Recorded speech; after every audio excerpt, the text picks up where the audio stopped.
Bueno, ahora sí, muy buenos días a todos. Muchas gracias por asistir a los muchachos del Colegio Mayor, gente del ITM, público externo, todos los que recibieron de alguna manera la invitación libre. Les agradezco mucho a esta charla que nació más como una charla académica digamos, de salón, del curso que imparto de biotecnología ambiental, pero que quise hacerla abierta al público, dado que pues viene en este momento una persona que sabe mucho del tema. El ingeniero Juan Manuel López. Ahorita les voy a dejar para que él hable de su currículo, agradeciéndole pues mucho la invitación, pues la asistencia a este evento, y agradeciéndole mucho a ustedes la asistencia. Estoy pasando las hojitas de asistencia, por favor, para que las vayan firmando. Si de pronto alguien no firma, no tiene, me dice por favor ahorita y firma. Y por favor, los celulares en silencio o en modo de vibración para no interrumpir la conferencia. ¿Listo? La conferencia tiene una duración más o menos de 2 horas, un poco más, pues dado que pues, queremos aprovechar la venida del ingeniero. Y bueno, todo el tema de lo que son sus memorias, pues las tendré yo, así que desde donde les pueda enviar, pues a mis estudiantes obviamente, pero pues ya los demás donde les pueda enviar, ¿cierto? De pronto ahorita les dejo el correo y me pueden escribir y yo les podré enviar por lo menos las memorias de PowerPoint que tienen. Listo, muchísimas gracias. Gracias, Juan. Buenos días. Juan Manuel López es mi nombre, ingeniero químico de profesión. Nací aquí en Medellín, Colombia, hace 60 años. Tuve la bendición de Dios de poder hacer una maestría en ingeniería ambiental en la Universidad de la Florida, en Gainesville, ya hace muchos años. Usted no había nacido. Tuve la bendición de Dios de poder hacer una especialización en Suecia en tratamiento de aguas residuales industriales. He dedicado toda mi actividad profesional al tema de tratamiento de aguas, desde potabilización, acondicionamiento de aguas para procesos industriales, tratamiento de aguas residuales, tanto domésticas, municipales, como aguas industriales. Después de 35, 36 años de estar metido en el tema, pues me gusta ver esto, me gusta ver ojos abiertos, me gusta ver gente inquieta, gente que quiera aprender. Vengo básicamente a eso, a compartir con ustedes. Sé que algunos de ustedes no tengo nada que enseñarles, podrían cerrar el cuaderno e irse tranquilos, no van a aprender nada nuevo, pero sé que hay gente que sí no ha oído hablar de algunos temas. Entonces quiero compartirles en 2 horas, es un poquito ambicioso pretender en 2 horas resumir 35, 36 años de experiencias. Sin embargo, quiero enfocar algunos puntos que considero relevantes, que no aparecen en la literatura, que no aparecen en los libros, que se nos pasan cuando estamos enseñando, cuando estamos dando la clase. Esos son los puntos álgidos que quiero tocar. Los invito, por favor, a que pregunten. Aprendí hace muchísimos años, me lo dijo un profesor de maestría, me dijo, el ser humano aprende casi todo lo que sabe hasta cuando adquiere uso de razón. El 80-90% de lo que sabemos lo aprendemos desde que nacemos hasta cuando llegamos a kinder, porque somos ávidos de aprender y preguntamos y nada nos cuesta preguntar y estamos todo el día ¿y por qué? ¿y por qué? ¿y qué es eso? ¿y ese señor tan gordo quién es? Y todo lo preguntamos y no nos da pena. Llegamos a kinder, nos sentamos en el aula, la maestra empieza a enseñar el A, I, O, U, ¿entendieron? Y todos nos quedamos calladitos y ¿alguna duda? Y nadie pregunta. Entonces cesa el proceso de aprendizaje. Los invito honestamente a que pregunten. No me las sé todas, créanme, no presumo de saber, pero si está dentro de mi alcance y les puedo ampliar alguna duda que tengan, por favor alcen la mano, interrumpan, pregunten, ¿ok? Empiezo. A manera de introducción,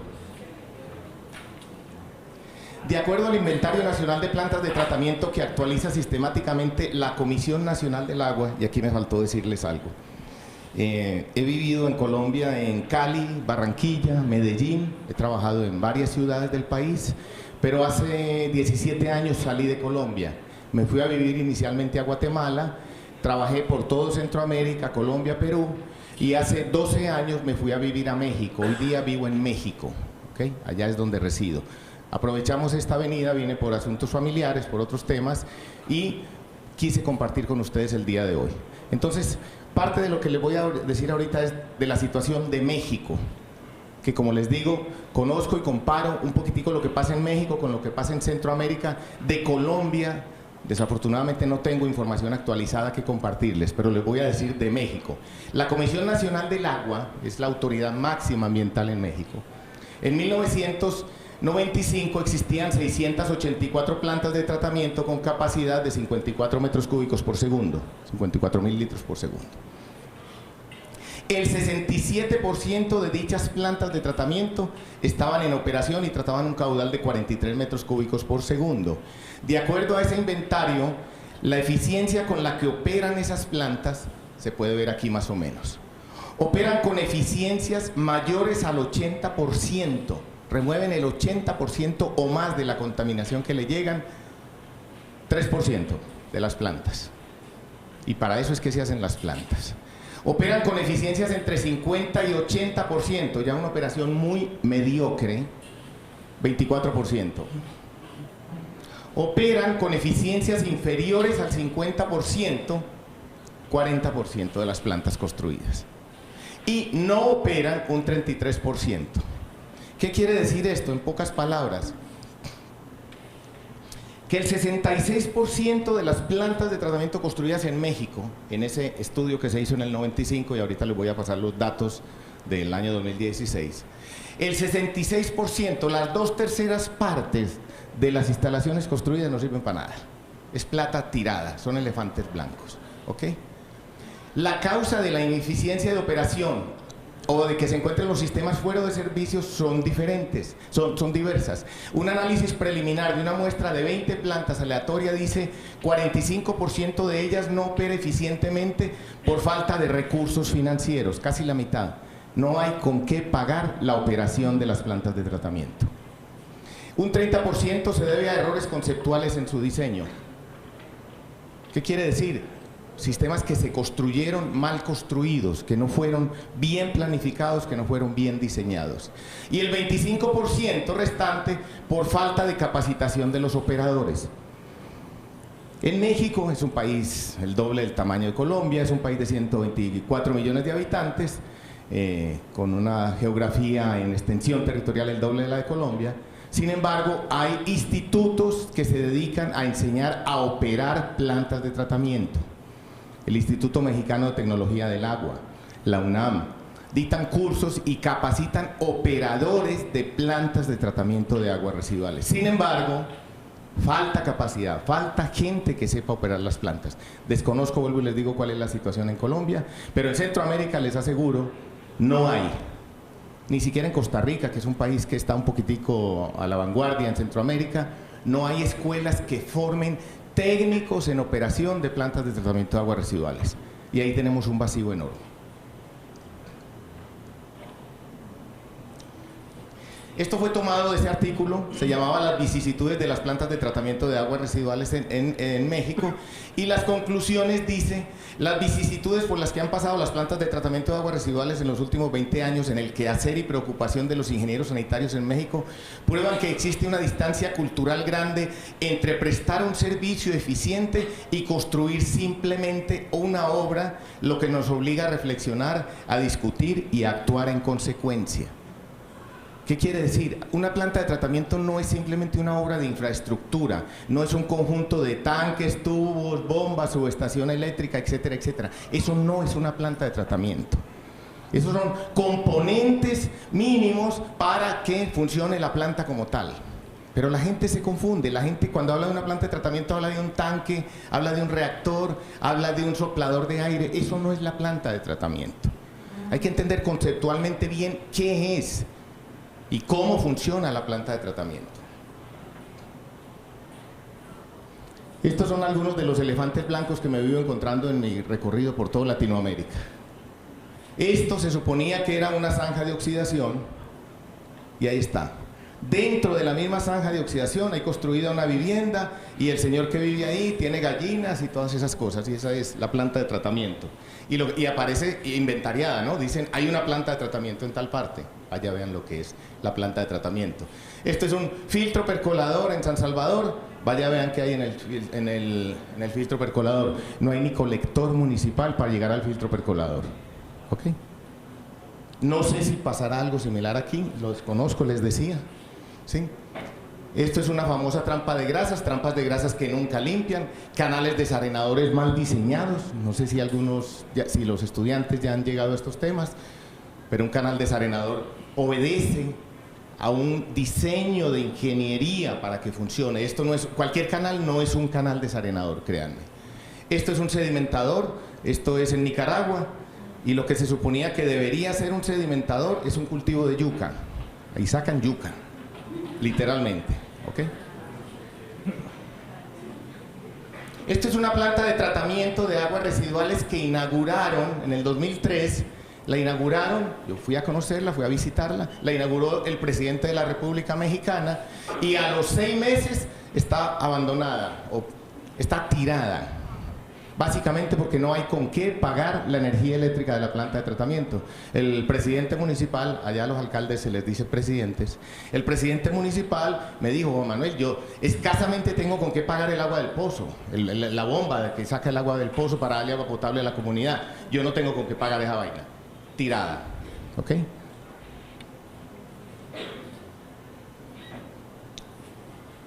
En el año 2008, el inventario que les mostré anteriormente era del 95, ya existían 1.833 plantas de tratamiento para tratar 113 metros cúbicos por segundo de aguas residuales, las cuales estaban tratando 84 metros cúbicos por segundo, 40% del agua residual generada en el país. En el 2009 ya habían 2.030, en el 2010 ya habían 2.200 instalaciones. En este momento se está arrancando la planta de tratamiento de aguas residuales más grande que se ha construido en todo el mundo de una sola vez. Hay plantas más grandes, pero la primera que se construye más grande en el mundo de esa capacidad es una planta en Atotonilco de Tula, en Hidalgo, que va a dar servicio a todo el Valle de México. Es una planta para tratar 50 metros cúbicos por segundo. Entonces está en este momento en pruebas y en arranque de esa planta. Sin lugar a dudas se ha incrementado el número de plantas de tratamiento en el país a lo largo de la historia, pero habrá mejorado igualmente el desempeño global de las mismas. El análisis del 2016 de la Conagua sigue siendo tristemente el mismo. 66%, 2/3 partes de las plantas de tratamiento de agua que hay en México no sirven para nada. Entonces, pensemos bien, no es hacer una obra de infraestructura, no es ir a cortar una cinta a que la inaugure el gobernador o el presidente de turno. Es realmente si estamos prestando un servicio como tal. Eso como abrebocas, desconozco, vuelvo y les digo, la situación de Colombia, entonces no les puedo compartir cifras ahorita. Entonces, empezamos. Tratar aguas residuales, de entrada, tienen que tenerlo claro, es muy fácil, es muy sencillo. Y la razón es simple, es básica. Un agua residual que tenga 2.000 partes por millón de sólidos totales, o sea, 2 gramos por litro de sólidos totales, quiere decir que esa agua es 99.8% agua. Entonces sacar ese poquitico de una cosa que es agua es muy fácil. Lo que pasa es que sí requiere conocimiento, requiere ingeniería, requiere estudio, no tanto para saber cómo limpiarla, sino para saber qué hago con los subproductos que genero, para saber cómo lo hago de una manera económicamente viable, de una manera que sea sustentable a mediano y largo plazo. ¿Ok? Todas las tecnologías que hay hoy en día en el mundo para tratar aguas residuales, me gusta acomodarlas en 3 grandes grupos: procesos físicos y operaciones químicas unitarias. ¿Ok? Procesos biológicos aerobios y procesos biológicos anaerobios. Cualquier tecnología. Háblenme de membranas, háblenme de lo que quieran. Cae dentro de unas de estos 3 grandes grupos. Y es lo que quiero enumerarles, ver ventajas y desventajas de cada una de esas tecnologías. ¿Ok? Por aquí está saliendo, todavía no se ve, pero ya va a salir muy rápidamente un 4.º grupo de tecnologías que para mí es el futuro del tratamiento de aguas residuales, y son los procesos electroquímicos combinados con la microbiología. Es lo que llamamos celdas de combustible microbiológico. Al final les voy a hacer una breve referencia sobre eso, pero creo que es hacia allá, hacia donde va la tecnología definitivamente. Entonces empecemos. Procesos físicos unitarios. Perdón, ¿hay una pregunta? No. procesos físicos unitarios fueron los primeros procesos usados en tratamiento de aguas residuales.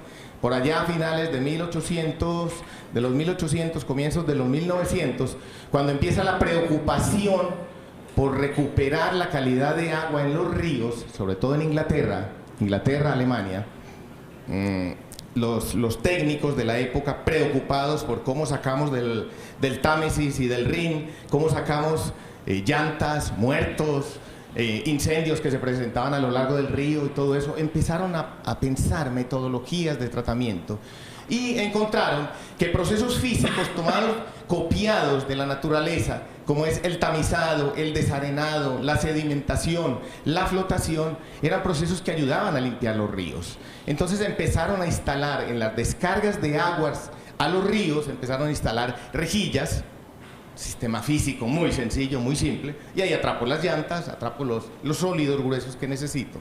Empezaron a instalar sistemas de desarenado, sistemas de sedimentación, sistemas de flotación para retirar grasas, para retirar todo este material que flotaba, plásticos que empezamos a ver.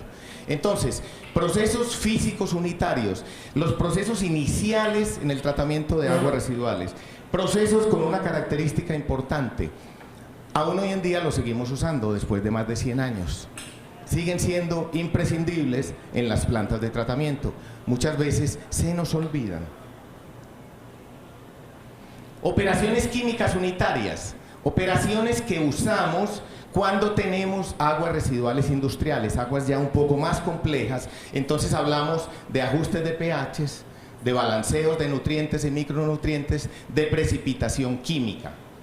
Yo tengo un agua residual de una curtimbre que tiene cromo, tengo un agua residual de una industria de galvanoplastia que tiene metales pesados, definitivamente tengo que hacer una precipitación química. Precipitación que es muy sencilla, vuelvo y le repito. Yo a un agua de una galvanoplastia le echo cal, le subo el pH arriba de 12, se precipitan todos los metales pesados y el agua queda limpia. Es lo más sencillo de hacer. Pero ahora, ¿qué hago con el sedimento? ¿Qué hago con lo que llevé al fondo del agua? ¿Ok? Características importantes de los procesos físicos. Los procesos físicos unitarios no eliminan contaminación, solo la separan. Y es algo que perdemos de vista frecuentemente. ¿Qué quiere decir esto? Si yo tengo un canal de rejas a la entrada de una planta de tratamiento, antes de la reja yo tengo agua con sólidos. Después de la reja yo tengo agua sin sólidos. Muy bien. ¿Y dónde están los sólidos? Están aquí, escurriéndose, secándose. Entonces separo la contaminación, pero no remuevo un microgramo de contaminación. Esa es una limitación de los procesos físicos y se nos olvidan. Pongo una rejilla fina, un hidrotamiz, lo que sea, retengo mucha basura y el agua ya no tiene esta basura, el agua que sigue hacia los procesos posteriores. Si yo no decido qué hacer con esta basura de una manera ambientalmente válida, no he resuelto nada. ¿Ok? Es el caso típico que me encontré en estos años de caminar con las trampas de grasas. En las facultades de arquitectura de muchas escuelas de Latinoamérica se le enseña a los arquitectos que deben de poner en sus diseños de las viviendas, al pie de la cocina, una trampa de grasas. Es ley, por ejemplo, en Costa Rica, en Guatemala, en México. El arquitecto, la arquitecta, el profesional va y efectivamente instala una trampa de grasas en la vivienda. Claro que también se cuida el arquitecto de que quede tapadita, de que quede cubierta, ¿no? Para que no se vea muy fea. Entonces la cubre con tierra. Empezamos a habitar la vivienda y los primeros días, cuando lavamos los trastos, pues sí, las grasas quedan atrapadas en la trampa de grasas. ¿Ok? Quedan atrapadas. Pero se le olvida al arquitecto explicarle a la señora o al señor de la casa que las grasas hay que sacarlas, hay que separarlas y hay que disponerlas ambientalmente, de una manera ambientalmente correcta. Entonces, al cabo de 3 meses, al cabo de 6 meses, la trampa de grasas está ahí tapadita con grama muy bonita en el jardín y está hasta el cuello de grasas. De ahí en adelante, toda el agua grasa que pasa por la trampa de grasas sale derechito. ¿Y la trampa de grasas qué está haciendo? Nada. Y créanme, hay cientos de miles de trampas de grasas enterradas en Latinoamérica haciendo nada. ¿Ok? Entonces, de nuevo, los procesos físicos Son muy buenos, son muy económicos de instalar, nos ayudan a remover 30-35% de contaminación, pero hay que ver qué hacemos con lo que removió mi proceso físico. Si no, no he hecho nada. Las operaciones químicas unitarias, ese ajuste de pH que les decía, esa precipitación química, ese balanceo de nutrientes, de micronutrientes, incrementan los sólidos totales de las aguas residuales. Para yo ajustar un pH, tengo que adicionar un ácido o un álcali. Estoy incrementando los sólidos del agua. Para yo hacer una precipitación química de un metal, tengo que adicionar cal o soda cáustica, tengo que adicionar un álcali. Estoy incrementando los sólidos del agua. Y créanme, eso tiene una connotación ambientalmente negativa. No solo porque estoy incrementando la mugre que trae el agua, sino porque para producir el ácido o la soda o la cal en una fábrica, estoy generando un impacto ambiental. De tal manera que las operaciones químicas unitarias hay que manejarlas con pinzas, hay que manejarlas con mucho cuidadito y usarlas solo cuando las requiera. Si ustedes me traen aquí un litro de agua caca, le digo yo cariñosamente a las aguas negras, si ustedes me ponen aquí un litro de agua caca, yo les digo, échenle 1 gramo de sulfato de aluminio, de alumbre, o échenle medio gramo de cloruro férrico. Lo agito y ustedes van a ver en 10 minutos el agua limpia. Y toda la porquería está en el fondo. Les repito, limpiar agua es muy fácil. Pero, ¿qué hago con ese lodo que tiene aluminio, que tiene hierro? Estoy creando un impacto ambiental negativo. ¿De dónde salió ese sulfato de aluminio? ¿De dónde viene ese cloruro férrico? De una fábrica que está contaminando. ¿Ok? Entonces hay que usarlos con mucho cuidado. En resumen, a pesar de su aparente sencillez, ambos estos, los procesos físicos y las operaciones químicas unitarias, son indispensables para un buen sistema de tratamiento de aguas residuales. ¿Okay?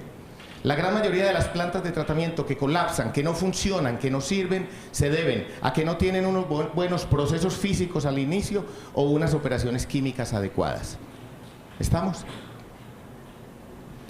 ¿Para qué uso normalmente los procesos físicos y las operaciones químicas?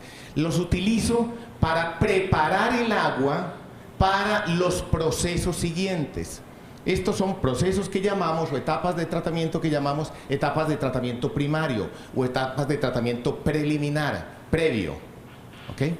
Pero esto me remueve 30-35% de contaminación. El resto de la contaminación seguirá estando presente en el agua.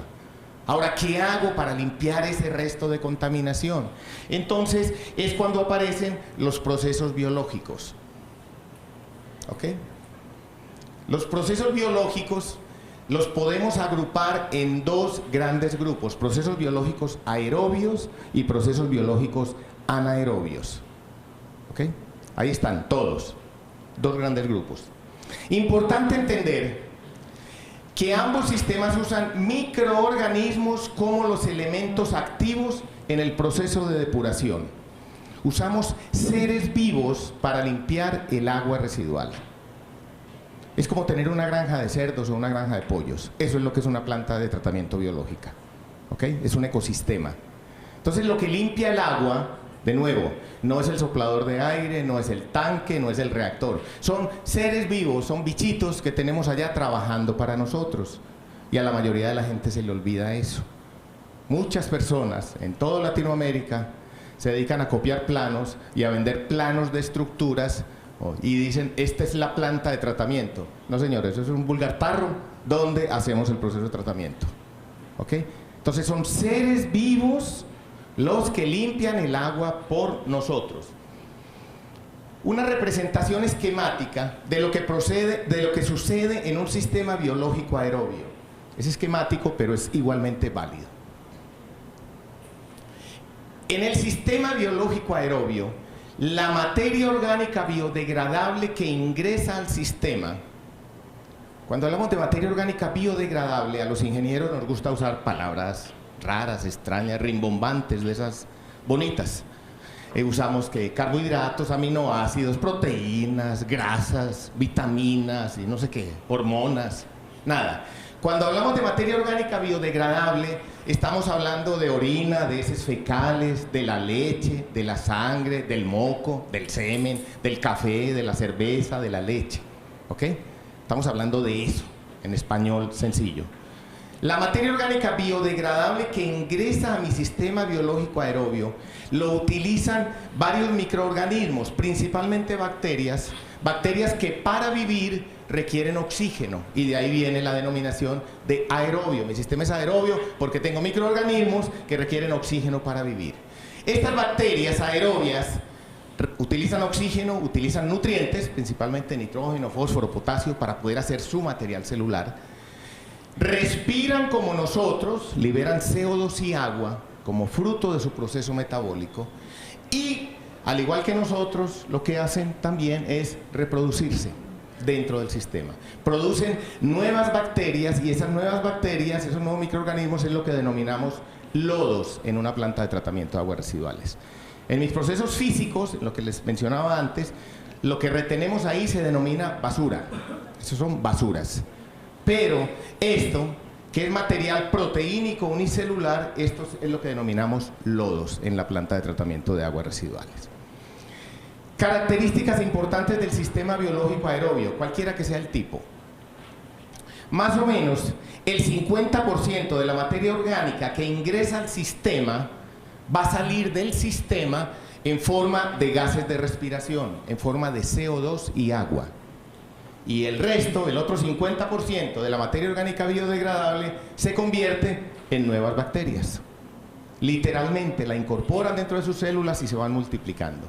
Si a mi planta de tratamiento llega 1 tonelada por día de materia orgánica, definitivamente voy a sacar cerca de 500 kilos de materia orgánica en forma de CO2 y agua a la atmósfera, y voy a generar 500 kilos de lodos. ¿Ok? Esa es una característica importante. La otra característica importante es que mi sistema obviamente requiere oxígeno. Si yo le quito el oxígeno, definitivamente los bichos se me mueren. Me encuentro muchas veces, en muchas ocasiones, que la gente dice: de noche apagamos el soplador porque es que esa vaina hace mucho ruido, y entonces para que no haya tanto ruido apagamos el soplador de noche. Ah, bueno. Eso es como tener un acuario en mi casa y yo de noche le apago la bombita de oxígeno a los pececitos. Vayan, miren cómo amanecen los pececitos. Puede que la primera noche no, pero en 15 días van a estar hinchados y muertos. ¿Ok? Entonces, si el sistema es aeróbico, necesita oxígeno para que los bichos vivan. ¿Ok? Bueno, la otra característica importante es que requieren, estas bacterias, que normalmente son muy activas, son muy agresivas, requieren nutrientes para estar reproduciéndose, para estar multiplicándose. En aguas residuales domésticas, en aguas municipales, aguas negras, aguas cacas, normalmente no hay que preocuparnos por nutrientes. Las aguas residuales domésticas tienen suficiente nitrógeno, suficiente fósforo, potasio, etcétera, etcétera. Pero en el caso de las aguas residuales industriales, lo normal, casi por ley, hay un desbalanceo de nutrientes. Yo tengo el agua de un ingenio azucarero. ¿Qué contiene el agua residual de un ingenio azucarero? Azúcar. Completamente biodegradable, por supuesto. Pero si yo le echo solo azúcar a mis bichos, se me mueren. No tienen con qué reproducirse. Y casi todas las plantas que tratan aguas azucareras no funcionan porque no hay un balanceo adecuado, sobre todo de nitrógeno. Fósforo puede haber, pero sobre todo de nitrógeno, y las plantas no funcionan.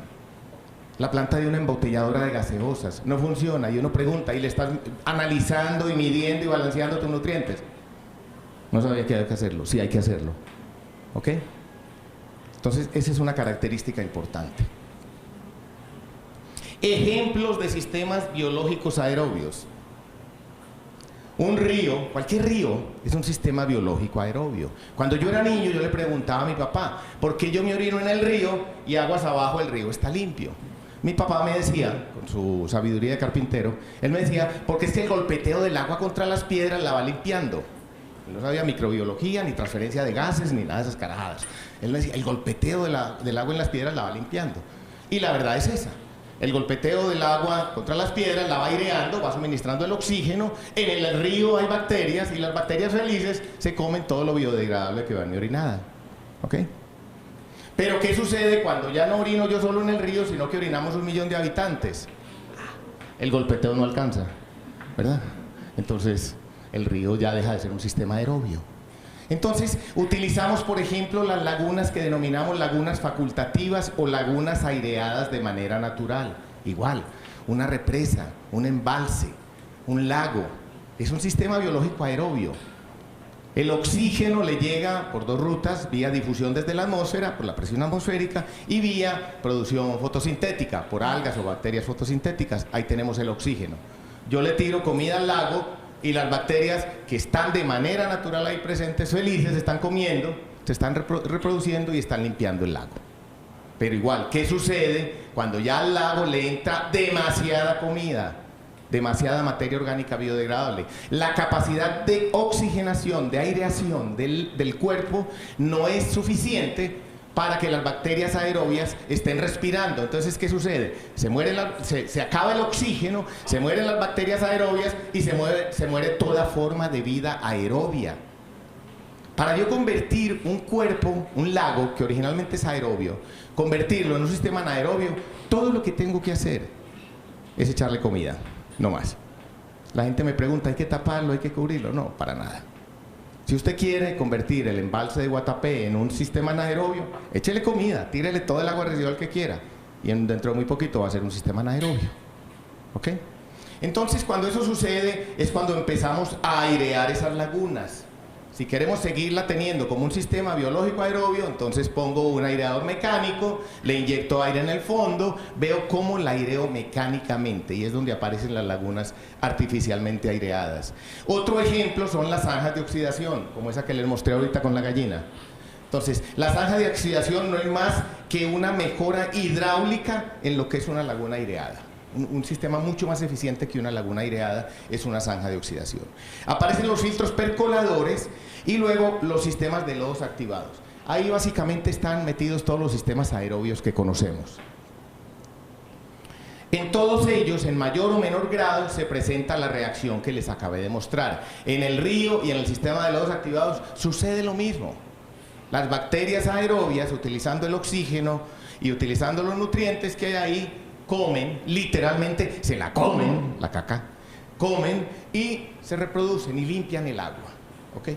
De todos ellos, el sistema aerobio más eficiente con que contamos hoy en día en el mundo, después de 110 años de existencia, es el sistema de lodos activados. Entonces, para los que no lo conocen, vamos a hablar un poquitico rápidamente del sistema de lodos activados. ¿Qué es el sistema de lodos activados?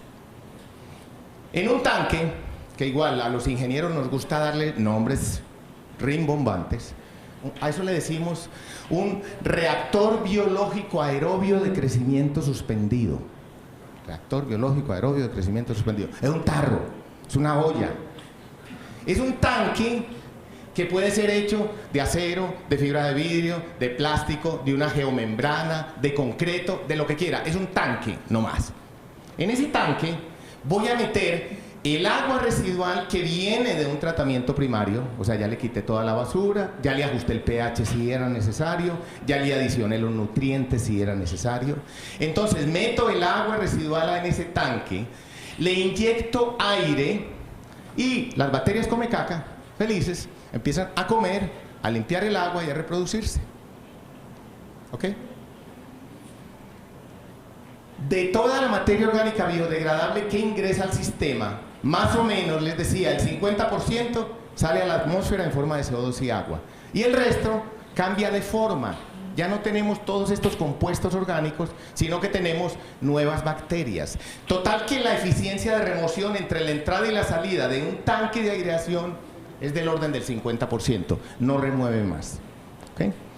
Los técnicos que desarrollaron el sistema hace 100 años en Inglaterra encontraron que, gracias a Dios, las bacterias come caca son más pesadas que el agua.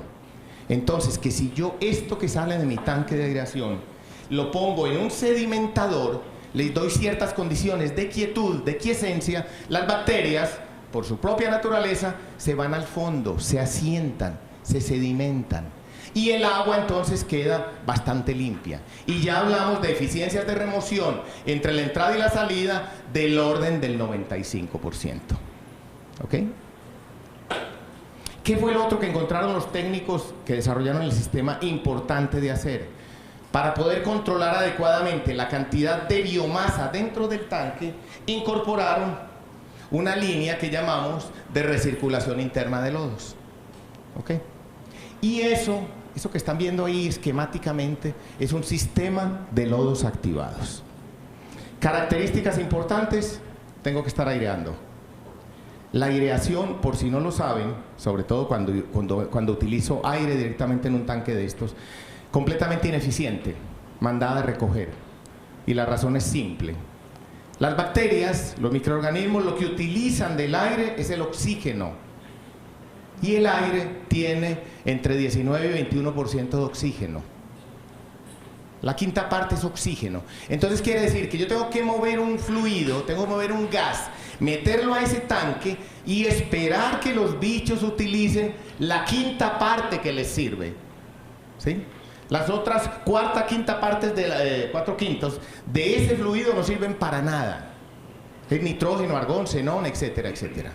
Entonces, la aireación, por definición, termodinámicamente, pónganle el nombre que quieran, es ineficiente, no sirve.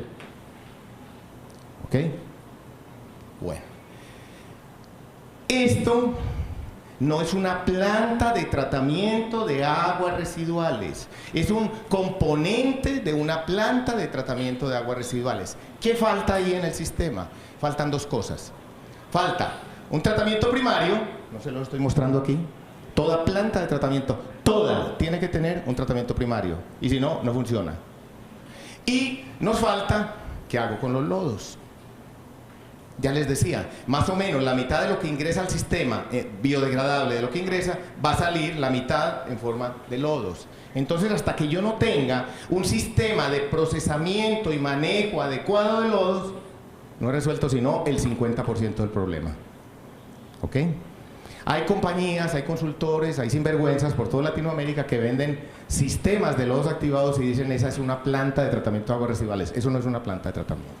Entonces, para que quede claro, una planta de tratamiento de aguas residuales, no importa la tecnología que sea, cualquier tecnología va a tener tres componentes: un tratamiento primario, un proceso biológico, en este caso de lodos activados, y un sistema de manejo y disposición de lodos. Cualquiera de los tres que no exista y la planta no funciona. Pero llevo muchos años caminando por toda Latinoamérica y oyendo a sinvergüenzas que venden plantas de tratamiento de aguas residuales que no generan lodos. Es que yo le tengo la maravilla del siglo. Yo le tengo una planta que la mía sí no produce lodos. El que se atreva a decir eso, yo siempre lo he dicho, o no ha cursado microbiología de kinder, o es un vulgar estafador. ¿Ok?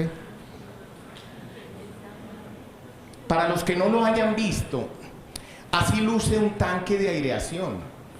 Es un color café oscuro, café oro dicen algunos, de oro no tiene nada, es un cafecito. No huele a nada, huele como a humus, como a tierra mojada, a eso huele un tanque de aireación. Pero ¿qué le dice a uno que el sistema está bien de entrada? Cuando yo llego al tanque de aireación y no veo aquí tapas de gaseosa, no veo colillas de cigarrillo, no veo condones, no veo zapatos, no veo cabezas de muñecas, entonces yo digo, ah, la planta tiene un buen sistema de tratamiento primario. Pero si yo llego y miro el tanque de aireación y veo un montón de basura, yo digo, empiezo por arreglar la cabeza de la planta, tiene problemas en la entrada. ¿Estamos? Esto, para los que no lo han visto y tengan la oportunidad de verlo, desen ese gusto. Agarren una gota de esto y pónganla en un microscopio. No necesita muchos aumentos, 50 aumentos, 40, 50 y 100 mejor. Es una hermosura, es de las cosas más lindas que hay en la naturaleza, una gota de licor mezclado, que así se llama esto, visto al microscopio. Vemos ahí las bacterias persiguiendo el sustrato, persiguiendo la caca, persiguiendo la comida. ¿Sí? Vemos a los protozoarios persiguiendo a las bacterias rotíferas y vemos los hongos formándose ahí. Es una cosa realmente digna de verse, es de las cosas lindas que hay, una gota de esto, vista al microscopio. Cuando yo saco de aquí, de este tanque, saco 1 litro con una jarra y lo pongo aquí sobre la mesa, en cuestión de minutos, 10, 20 minutos, todo el lodo está en el fondo y el agua que me queda en la parte de arriba es translúcida, casi limpia. Esta es el agua que está saliendo del sedimentador de esta planta después de que se ha asentado el lodo. ¿Okay? Entonces, para que se den una idea de cómo luce una planta de lodos activados. Ahora, si yo veo basura aquí, voy a ver basura en el sedimentador y por ende voy a ver un montón de porquería en el agua que está saliendo. Entonces, me perdonan, pero algo pasa con la proyección y no sé por qué se ve así. Aquí están tachados unos letreros que tenía. Toda planta, esta es una planta de tratamiento basada en lodos activados, créanme lo que les estoy diciendo, y simplemente les mostraba en amarillo un tratamiento primario donde voy a remover basura, voy a remover cosas no biodegradables, voy a remover sólidos gruesos, voy a remover sólidos grandes. Tenemos el sistema biológico aerobio, en este caso un sistema de lodos activados, es lo que está ahí detrás de esa mancha azul, es la parte biológica, y tenemos un sistema para manejo, deshidratación y manejo de lodos. 3 componentes básicos, y lo pueden recordar por la bandera, amarillo, azul y rojo. 3 componentes básicos que tiene que tener toda planta de tratamiento de aguas residuales, no importa la tecnología que sea, ¿ok? Una laguna facultativa, que sea un filtro percolador, que sea un MBBR, que sea lo que quieran. Tiene que tener 3 componentes, cualquiera que falle, y la planta, un dolor de cabeza. ¿Ok? ¿Preguntas? No hay preguntas, eso me gusta. Una pregunta. Sí. ¿Qué pasa si saca el filtro y no le sedimentan los lodos? ¿Qué está pasando ahí y qué puede hacer para que...? Normalmente cuando las bacterias come caca no sedimentan, es porque tiene algún problema microbiológico en el sistema. O hay deficiencia de nutrientes, o hay deficiencia de oxígeno, o hay un metal pesado, y entonces los microorganismos crecen de una manera esponjada. Ese fenómeno se llama bulking, por ejemplo, es el más común en lodos activados. Entonces los bichos, para protegerse, crecen así esponjadamente, no crecen así, crecen esponjadamente, y cuando van al sedimentador no asientan. ¿Qué hay que hacer? Revisar cómo está el oxígeno disuelto. Pero uno llega a muchas plantas de lodos activados y le dice, ¿en cuánto está el oxígeno disuelto? Ah, no, es que aquí no lo medimos. Ah, bueno, está bien. O aguas residuales industriales, y uno les dice, ¿y cómo está el balance de nutrientes? ¿Eso qué será? ¿Ok? Entonces, normalmente los problemas de sedimentabilidad en los lodos activados se deben a un problema de proceso. ¿Ok? Sí. Dígame. ¿Cómo que, perdón?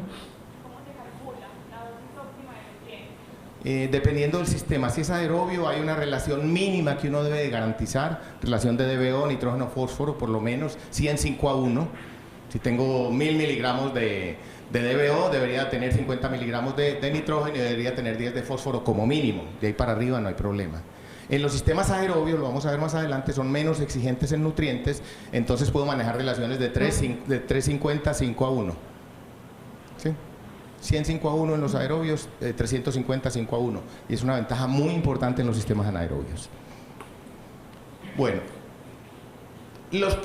volviendo al sistema de lodos activados, que como les digo es el sistema más eficiente aerobio con que contamos hoy en día en el mundo, tiene ciertas características importantes.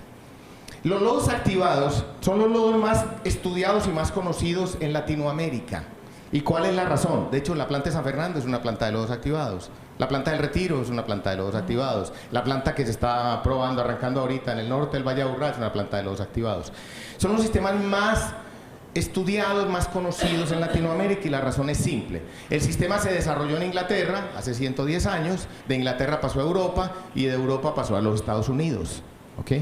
Y casi todas las plantas en los Estados Unidos hasta la década de los 80 eran de lodos activados. Nuestros maestros, los ingenieros sanitarios que viajaron de Latinoamérica a formarse en Estados Unidos, ¿qué aprendieron? Lodos activados.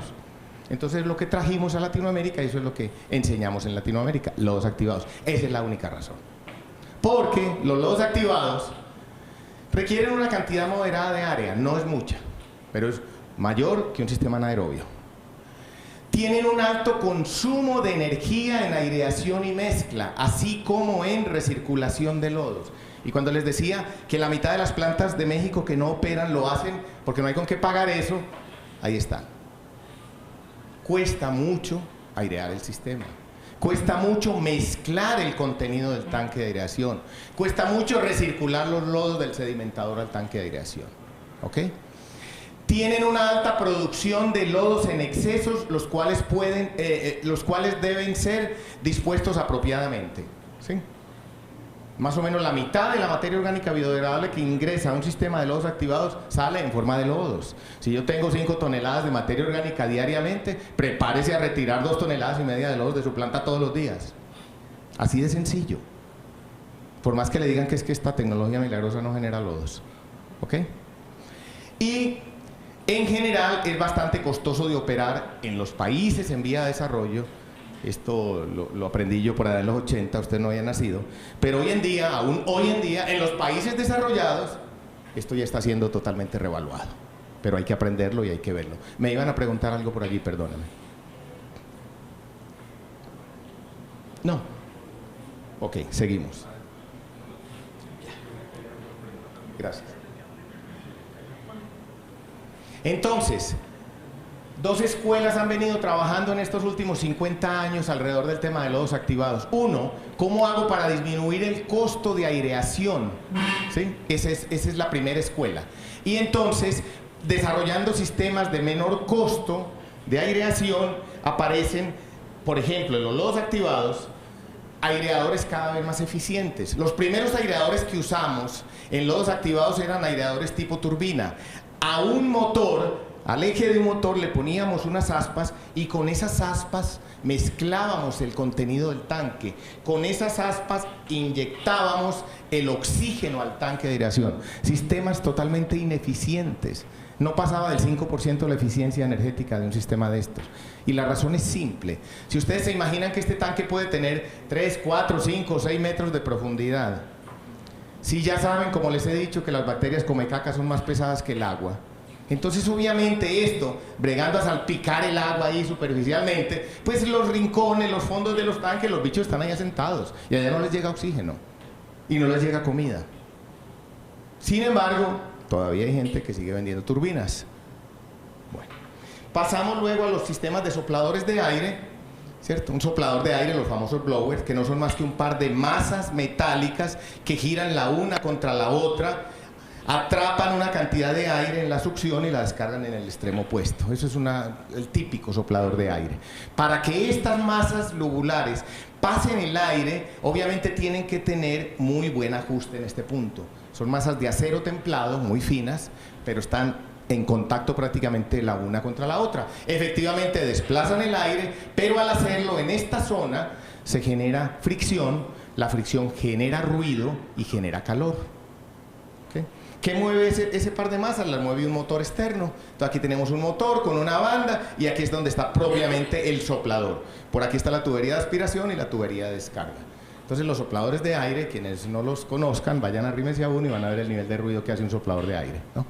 Entonces, son el doble de eficientes de lo que es una turbina, obviamente, mucho más eficientes.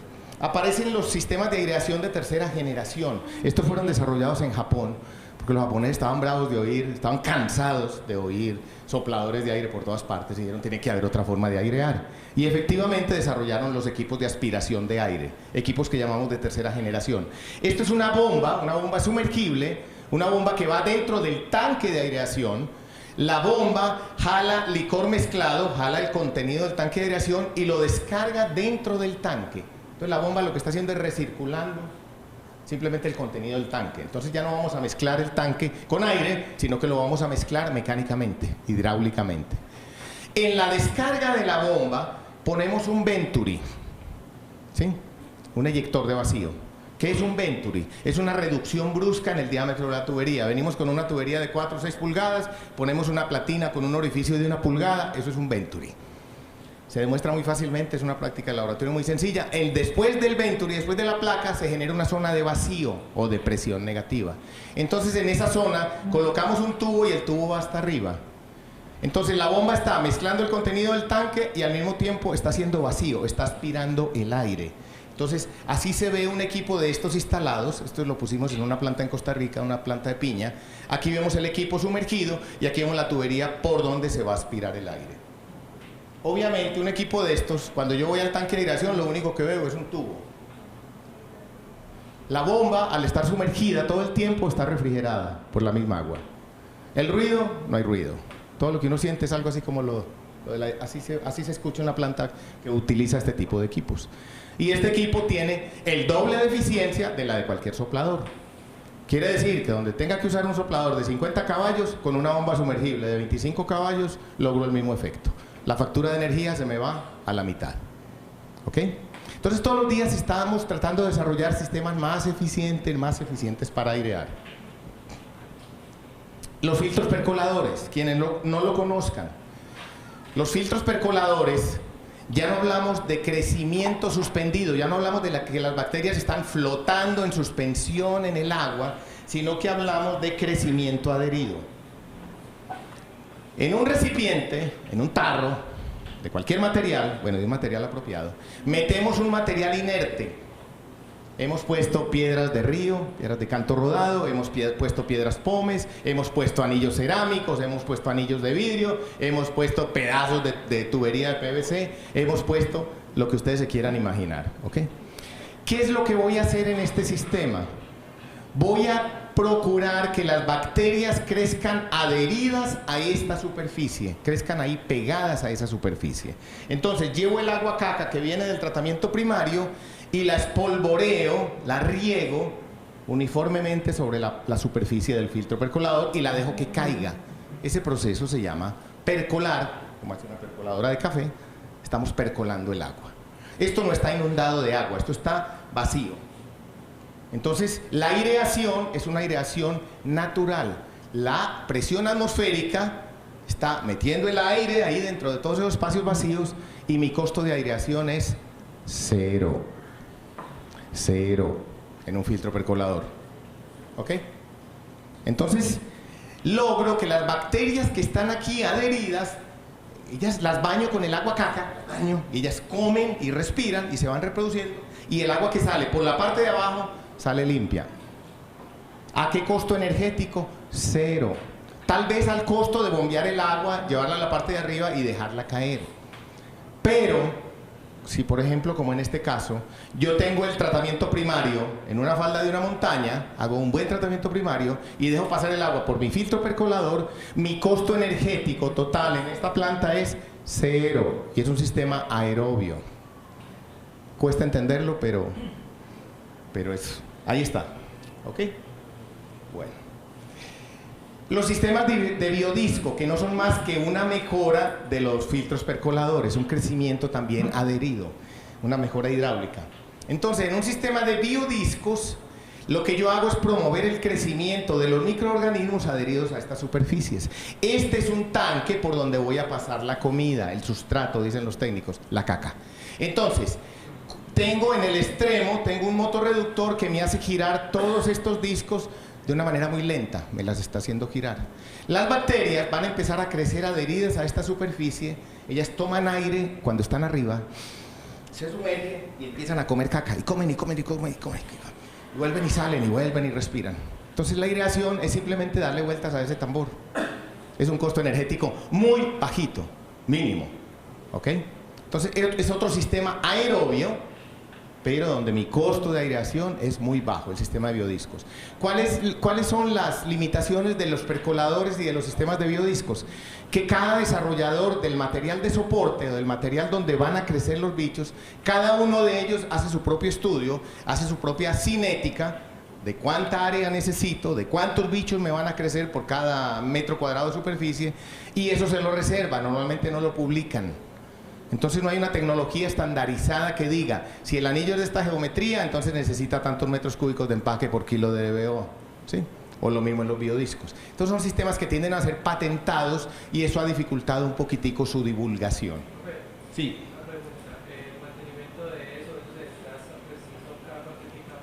No, el mantenimiento de un sistema de estos es básicamente estar lubricando el sistema de rodamiento, ¿sí? Son sistemas que giran a muy baja velocidad, el desgaste mecánico es mínimo. Entonces básicamente cuidar todo el sistema de lubricación. En el percolador es nada, es cero. O sea. Pero eso no hay que cambiarlo, eso no se, esos filtros no hay que cambiarlos. No, realmente si el material está bien diseñado con protección ultravioleta adecuada, estos anillos le duran a usted 10, 20 años ahí, sin problema. O si acaso cambia la capa de arriba, la capa superior. ¿Ok? Después de cualquiera de estos dos sistemas que les estoy mencionando, ¿qué necesito? El sedimentador. Los bichos están comiendo y se están reproduciendo y están saliendo por abajo con el agua. Entonces tengo que poner un sedimentador para que se asienten los lodos. Solo que aquí no necesito recircularlos a la entrada del sistema. Los saco de una vez a disposición final. ¿Ok? Es importante para que entendamos ahorita una diferencia entre este filtro percolador y el filtro anaerobio. ¿Cómo se limpia? ¿Cómo evitamos que esto se tapone, que haya obstrucciones y que realmente el agua esté percolando continuamente? Las bacterias llegan a la superficie. La primera bacteria soy yo, colonizo la superficie y me pego aquí a esperar que me bañen de caca. Listo. Recibo el agua y empiezo a comer y a reproducirme. Y entonces empieza a crecer una película, un film, un biofilm, pegado a esta superficie. Se demuestra fácilmente a nivel de laboratorio. Cuando esa película ya alcanza unos 3 milímetros de espesor, yo que fui el primero que llegué, ya no recibo ni comida ni oxígeno. Estoy muy adentro, están comiendo los de afuera. Entonces me muero. Al morirse, la misma película se desprende y sale por la parte de abajo. Esa es la dinámica con la cual un filtro percolador se mantiene limpio. ¿Ok? Bueno. Y eso es importante para que lo tengamos en cuenta con respecto a los filtros anaerobios más adelante. Los reactores de tanda secuenciales, los famosos SBRs, es otra forma de ahorrar energía. ¿Qué es un reactor de tandas secuenciales o un SBR? Es un sistema que funciona por tandas, por baches, ¿sí? Por lotes, de manera discontinua. Inclusive los primeros estudios de lodos activados se hicieron sobre sistemas de tandas. ¿Cómo funciona mi sistema de tandas? En un tanque tengo mi sistema de inyección de aire, tengo un sistema para drenado de líquido, entonces inyecto el agua residual que quiero tratar. Lleno el tanque y tan pronto está lleno el tanque, empiezo mi proceso de aireación. Pero el agua residual ya tiene que tener otro tanque para poder descargarla en otro tanque. ¿Okay? Entonces, en este tanque, apenas está lleno, empiezo el proceso de aireación, lo aireo 4, 6, 8 horas, según el proceso, según el diseño, y al cabo del tiempo de aireación, al cabo de las 8 horas, apago el soplador, le quito la entrada de aire, y los lodos, ya sabemos, se van al fondo, se asientan. Entonces, saco el agua limpia por arriba, saco parte de los lodos, dejo un poquito de lodo, semilla ahí, y vuelvo y empiezo mi proceso. Entonces, se hace por tandas. Cuando se desarrolló, ¿qué era lo que se estaba buscando? ¿Por qué este sistema puede ser un poco más económico que el sistema de lodos activados convencional? Porque aquí no tengo el sedimentador aparte. No necesito recircular lodos del sedimentador al tanque de aireación. Entonces me ahorro por lo menos esa energía, del orden del 12 al 15% con respecto a una planta de lodos activados convencionales. Limitaciones del sistema. Tengo que tener mínimo 2 tanques, pero normalmente en un sistema SBR tengo que tener varios tanques. Y todo está programado, está controlado, ¿sí? De tal manera que cuando este se llena, el agua pase y tenga un tanque vacío donde pueda empezar a llenar. Cuando termino este, entonces el agua viene para este, y así. No es tecnología de cohetes, o sea, no es nada raro, nada del otro mundo, pero tiene un montón de electroválvulas, un montón de temporizadores, y la limitación es esa. El día que se daña una electroválvula, el operador no sabe qué hacer. El día que se le daña un relojito así de 10 pesos, el operador no sabe qué hacer. Son muy buenas operando en Suiza, en Canadá, en algunos países, pero yo diría, en México no funcionan. Todo el mundo que instaló plantas SBR en México las convirtió rápidamente a sistemas convencionales de lodos activados o a otro tipo de sistemas. ¿Ok? Les decía al inicio, no tenemos operadores de plantas de tratamiento y tampoco tenemos técnicos, que vuelvo y les digo, no es una tecnología rara, ni extraña, ni misteriosa, pero no tenemos técnicos formados para que le den el mantenimiento adecuado a estos sistemas. Total que hay que mirarlos con cuidado. El problema que aún persiste en todos estos sistemas donde estamos tratando de disminuir el costo de energía en aireación es el manejo y disposición de lodos y el costo asociado a eso. En una planta de lodos activados convencionales, salud, más o menos el 50% del costo operativo se va en energía eléctrica y del 35 al 40% se va en manejo y disposición de lodos. Ahí están los dos costos de una planta de lodos activados. ¿Ok? Entonces, ¿cómo generar menos lodos? Otra corriente que estuvo trabajando, ahí me perdonan el desorden, que estuvo trabajando en sistemas de lodos activados, desarrolló el concepto de aireación extendida. ¿Qué es eso de aireación extendida? Yo logro hacer aireación extendida trabajando en una baja relación FM, en una baja relación de alimento a microorganismos, o aumentando la edad de lodos, es otra forma de decirlo. Prácticamente como se entiende el concepto. Yo hago mi diseño de una planta de lodos activados y supongamos que encuentro, de acuerdo a mi cinética, de acuerdo a mi carga, todo, encuentro que necesito un reactor de 100 metros cúbicos. Si quiero ir a aireación extendida, entonces no construyo el reactor de 100 metros cúbicos, lo construyo de 300. Intencionalmente lo hago más grande. ¿Qué quiere decir eso? Que entonces tengo el tanque 3 veces más grande. Voy a tener que airear un tanque 3 veces más grande. Pero, como tengo la misma cantidad de comida, lo que se demuestra fácilmente en el laboratorio es que cuando yo meto la comida en ese rincón y tengo una piscina enorme y un montón de bichos tratando de competir por esa comida que les estoy dando, los microorganismos dedican la mayor parte de su metabolismo a ir por la comida, a buscar la comida. Y disminuye, por lo tanto, su reproducción. Y por ende generan menos lodos. Entonces, esa es la característica importante de un sistema de aireación extendida. Genero menos lodos. ¿Pero cuánto es menos lodos? En un sistema convencional genero 50% de lodos, en uno de aireación extendida genero 35% de lodos. Genero menos lodos, pero requiero un tanque 3 veces más grande y requiero un costo de aireación muchísimo mayor. Entonces hay que analizarlo bien, porque mucha gente dice, no, vamos a aireación extendida. Plantas arriba de 10 litros por segundo en aireación extendida, fracaso completo, ni lo intenten. Bueno, ¿preguntas hasta ahí? ¿No? ¿Está bien? ¿El río Medellín será un sistema aerobio o anaerobio? Ah, por partes, tiene sus partes, y así es. En mi época, cuando yo vivía en Medellín hace 50 años, la pestilencia del río Medellín iba desde Medellín hasta arriba de la Iglesia de la América. Uno estaba en misa en la Iglesia de la América y sabía que el río Medellín estaba por ahí cerquita. ¿Ok? Bueno, sí, Juan. Bueno, Chile instalamos una planta que era medio de aireación extendida, pero que tenía también material de soporte que iba flotando, ¿cierto? Entonces, nos funcionó bien, pero el diseño sí es como más bien raro. Pero ¿qué experiencias puedes ver sobre ese material flotante donde se adhiere? No está el soporte adherido a ningún lado, sino que está flotando, la biomasa se adhiere. Sí, es una forma de yo aumentar la concentración de biomasa dentro de un tanque de aireación. Es colocar un material plástico, son los sistemas que llamamos de empaque hoy en día, ¿sí? Los MBBRs. Esos sistemas, inyectamos un material plástico, eso se desarrolló en Suecia hace 20 años. Puede ser inclusive espuma de poliuretano. Entonces, ¿con esto qué logro? Logro una densidad mayor de microorganismos, tengo más bichos por metro cúbico. Eso lo puedo hacer cuando yo tengo una planta que está diseñada y que está a full capacidad y le está entrando más comida, ¿cierto? Más de la que tengo. Una forma rápidamente de no incurrir en un costo de infraestructura adicional es le tiro un material de soporte. Con eso, en lugar de manejar 2, 3, 4 gramos por litro de sólidos suspendidos volátiles, puedo subir a 6, a 8 o a 10. Entonces tengo más bichos comiendo, ¿sí? Necesito obviamente suministrar más aire, pero tengo más bichos comiendo dentro del mismo volumen de reactor. Entonces es un sistema eficiente. Tengo que evitar que se me pasen todos estos anillos plásticos hacia el sedimentador, entonces tengo que tener un diseño de separación adecuado. Pero eso es lo que estoy haciendo básicamente. Pero tengo igual consumo de energía y tengo generación de lodos. ¿Ok?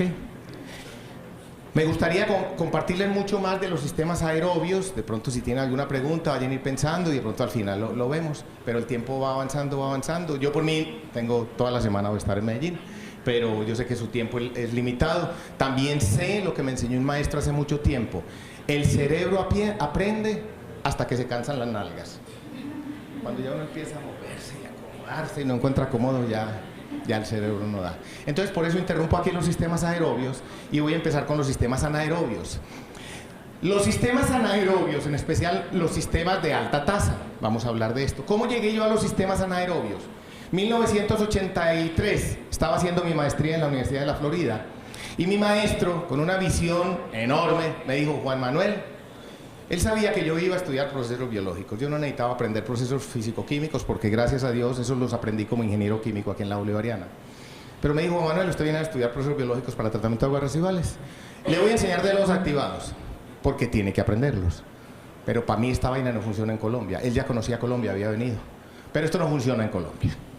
Entonces le voy a enseñar sistemas anaerobios. Y así llegué yo, 1983, usted no había nacido, llegué a conocer los sistemas anaerobios. En la granja de cerdos de la Universidad de la Florida, tenía él lagunas anaerobias, tenía filtros anaerobios y estaba empezando a desarrollar otros sistemas anaerobios. Así fue como yo llegué al tema.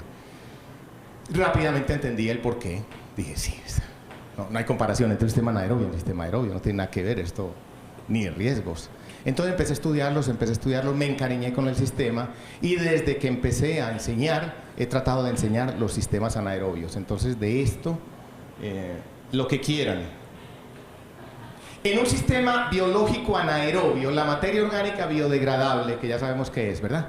La utilizan bacterias que no requieren oxígeno para vivir. Es más, que el oxígeno es tóxico para ellas. Por eso no aparece aquí oxígeno. No aparecen nutrientes porque estas bacterias también se sabe que requieren muy poca cantidad de nutrientes para vivir. Se sospecha que fue la primera forma de vida sobre el planeta, sobre la Tierra, las bacterias anaerobias. Estas bacterias comen la materia orgánica biodegradable, literalmente se la comen, respiran y el producto de su respiración es una mezcla básicamente de metano y gas carbónico y agua también dentro del proceso. Y esa mezcla es la que conocemos con el nombre de biogás. Y lo otro que hacen estas bacterias, al igual que cualquier sistema vivo, es reproducirse. Producen nuevas bacterias que denominamos lodos, en este caso lodos anaerobios. Características importantes. Primero, no requiero aireación, no requiero aire. Les decía antes, el aire es tóxico para ellas. Entonces me olvido de ese costo y me olvido de cómo aireo. Es primera característica. Segunda característica importante, 90-95% de la materia orgánica que ingresa al sistema sale en forma de gases de respiración. Yo meto 1 tonelada de materia orgánica al sistema y 900 kilos se convierten en biogás. Y solamente un 5 a un 10% se convierte en lodos, se convierte en nuevas bacterias. ¿Ok? O sea, me genera un sistema anaerobio, me genera la quinta, la décima parte de lodos de lo que me produce un sistema aerobio. No me cuesta operar el sistema. Y la característica no menos importante es que el metano presente en el biogás es un combustible, es energía. ¿Ok? Entonces, créanme, llevo muchos años enseñando esto y es difícil que la gente dice sí, pero no. Es difícil entender esto. Yo tengo un agua sucia, la paso por un sistema anaerobio sin gastar 5 centavos de energía. La limpio y en ese proceso de limpiarla genero energía. No tiene nada que ver con un sistema de lodos activados. ¿Ok? Vamos a ver por qué razón este sistema no se usa en Latinoamérica, porque es tan difícil trabajarlo. Empecemos. Ejemplos de sistemas anaerobios. Los biodigestores rurales. Biodigestores rurales diseñados empíricamente y hechos empíricamente. Hay registros de biodigestores de 5.000 años de antigüedad. En Vietnam, en la China, en la India. La gente aprendió de alguna forma que si echaban el estiércol de la vaca por allá en un tarro cerrado, obtenían un gas y eso lo usaron como combustible. No sabían qué era, pero así lo usaron. ¿Ok? Entonces, los biodigestores rurales, las lagunas anaerobias, ya les decía hace un rato, si usted quiere convertir una laguna aerobia en anaerobia, échele comida. ¿Okay? Simplemente, una laguna anaerobia. Las fosas sépticas, aunque la fosa séptica en realidad es una forma de tratamiento primario.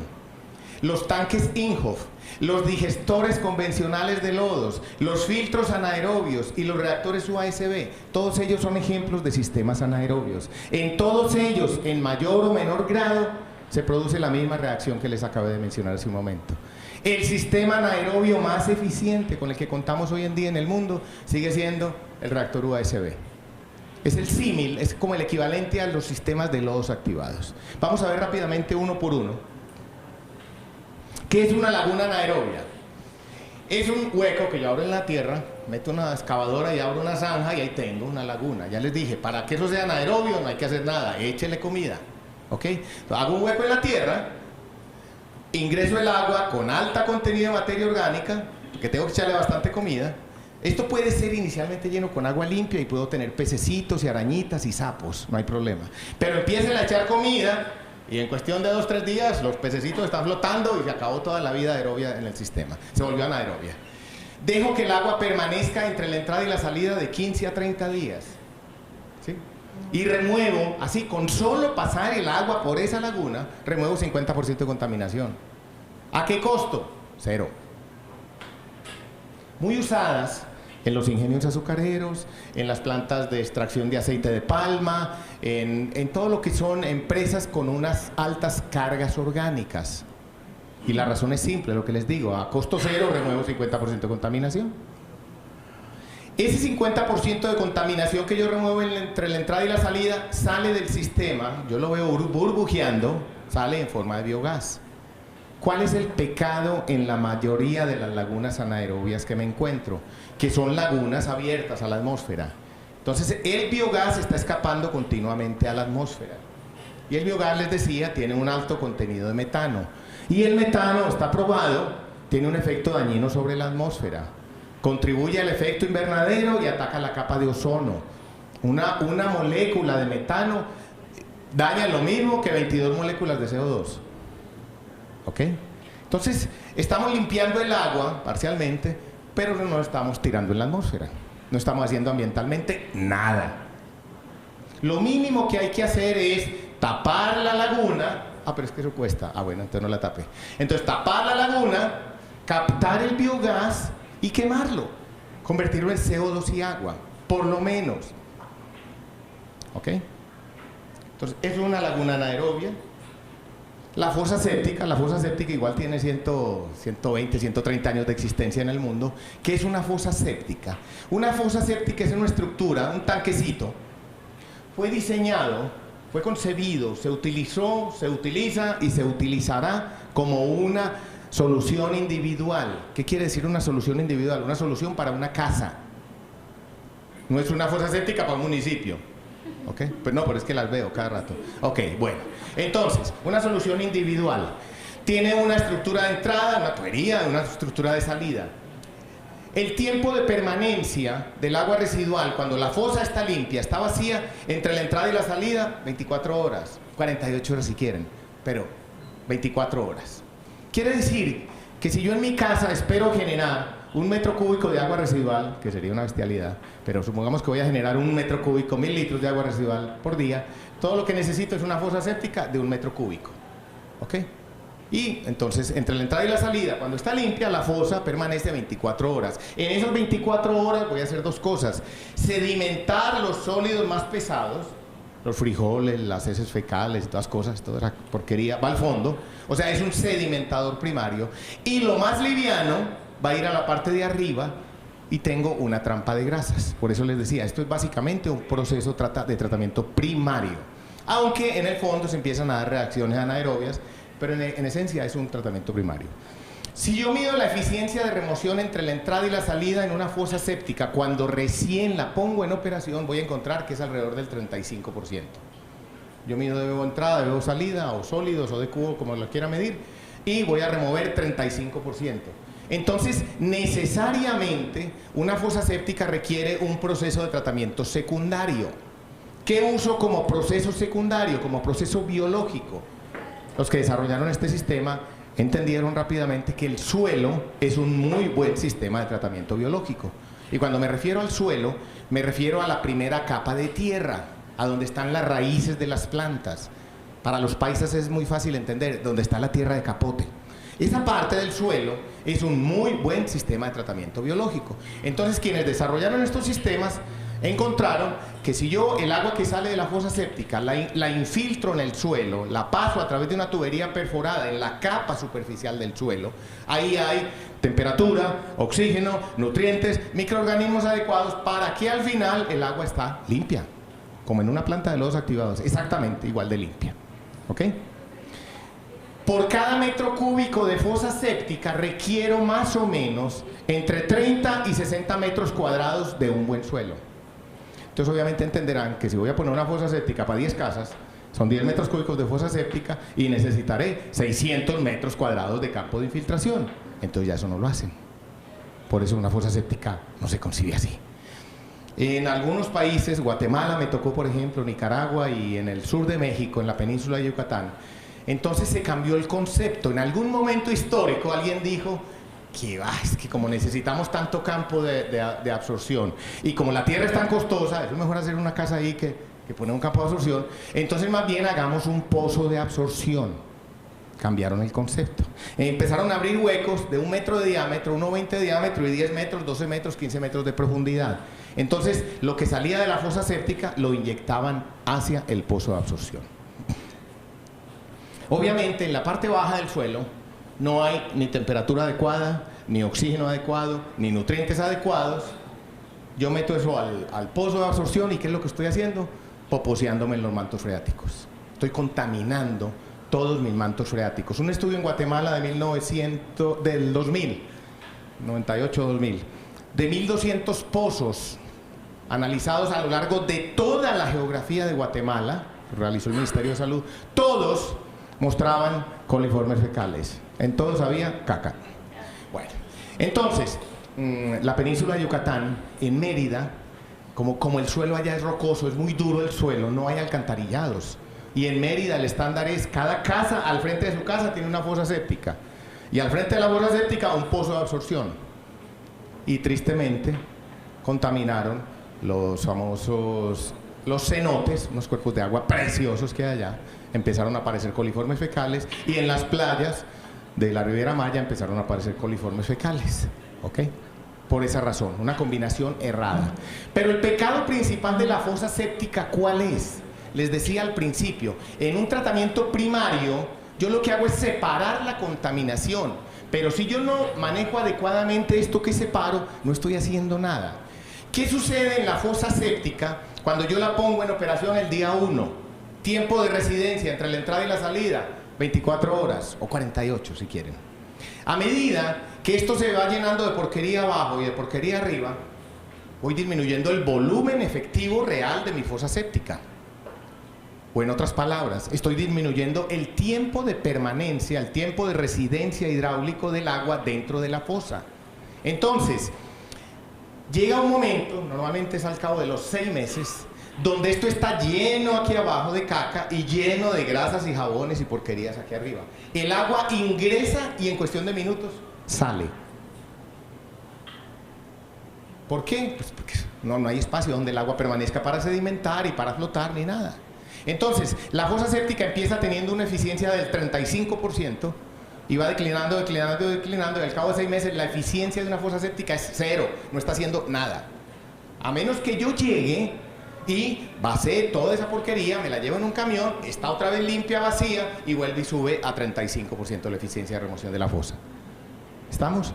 Por eso, en todos los países desarrollados, en todos, se obliga a que si yo tengo una fosa séptica en mi casa, yo tengo que mantener un registro al pie de la entrada donde demuestre que mi fosa séptica está siendo limpiada por lo menos 2 veces al año. Si no, me multan y la segunda vez voy para la cárcel. Aquí, en Latinoamérica, no sé en Colombia porque no conozco bien la situación de Colombia, pero es común en todo Centroamérica, en México, la gente pone una fosa séptica y en la vida la limpia. Plata perdida, eso no está haciendo nada, créanme, eso es tirar el dinero. Y entonces se enojan porque después encuentran que el campo de absorción, eso se está encharcando, eso apesta, hay moscas y todo eso. ¿Ok? Aún este sistema individual tan simple y tan sencillo, hay que entender que hay que operarlo. ¿Ok? Sí.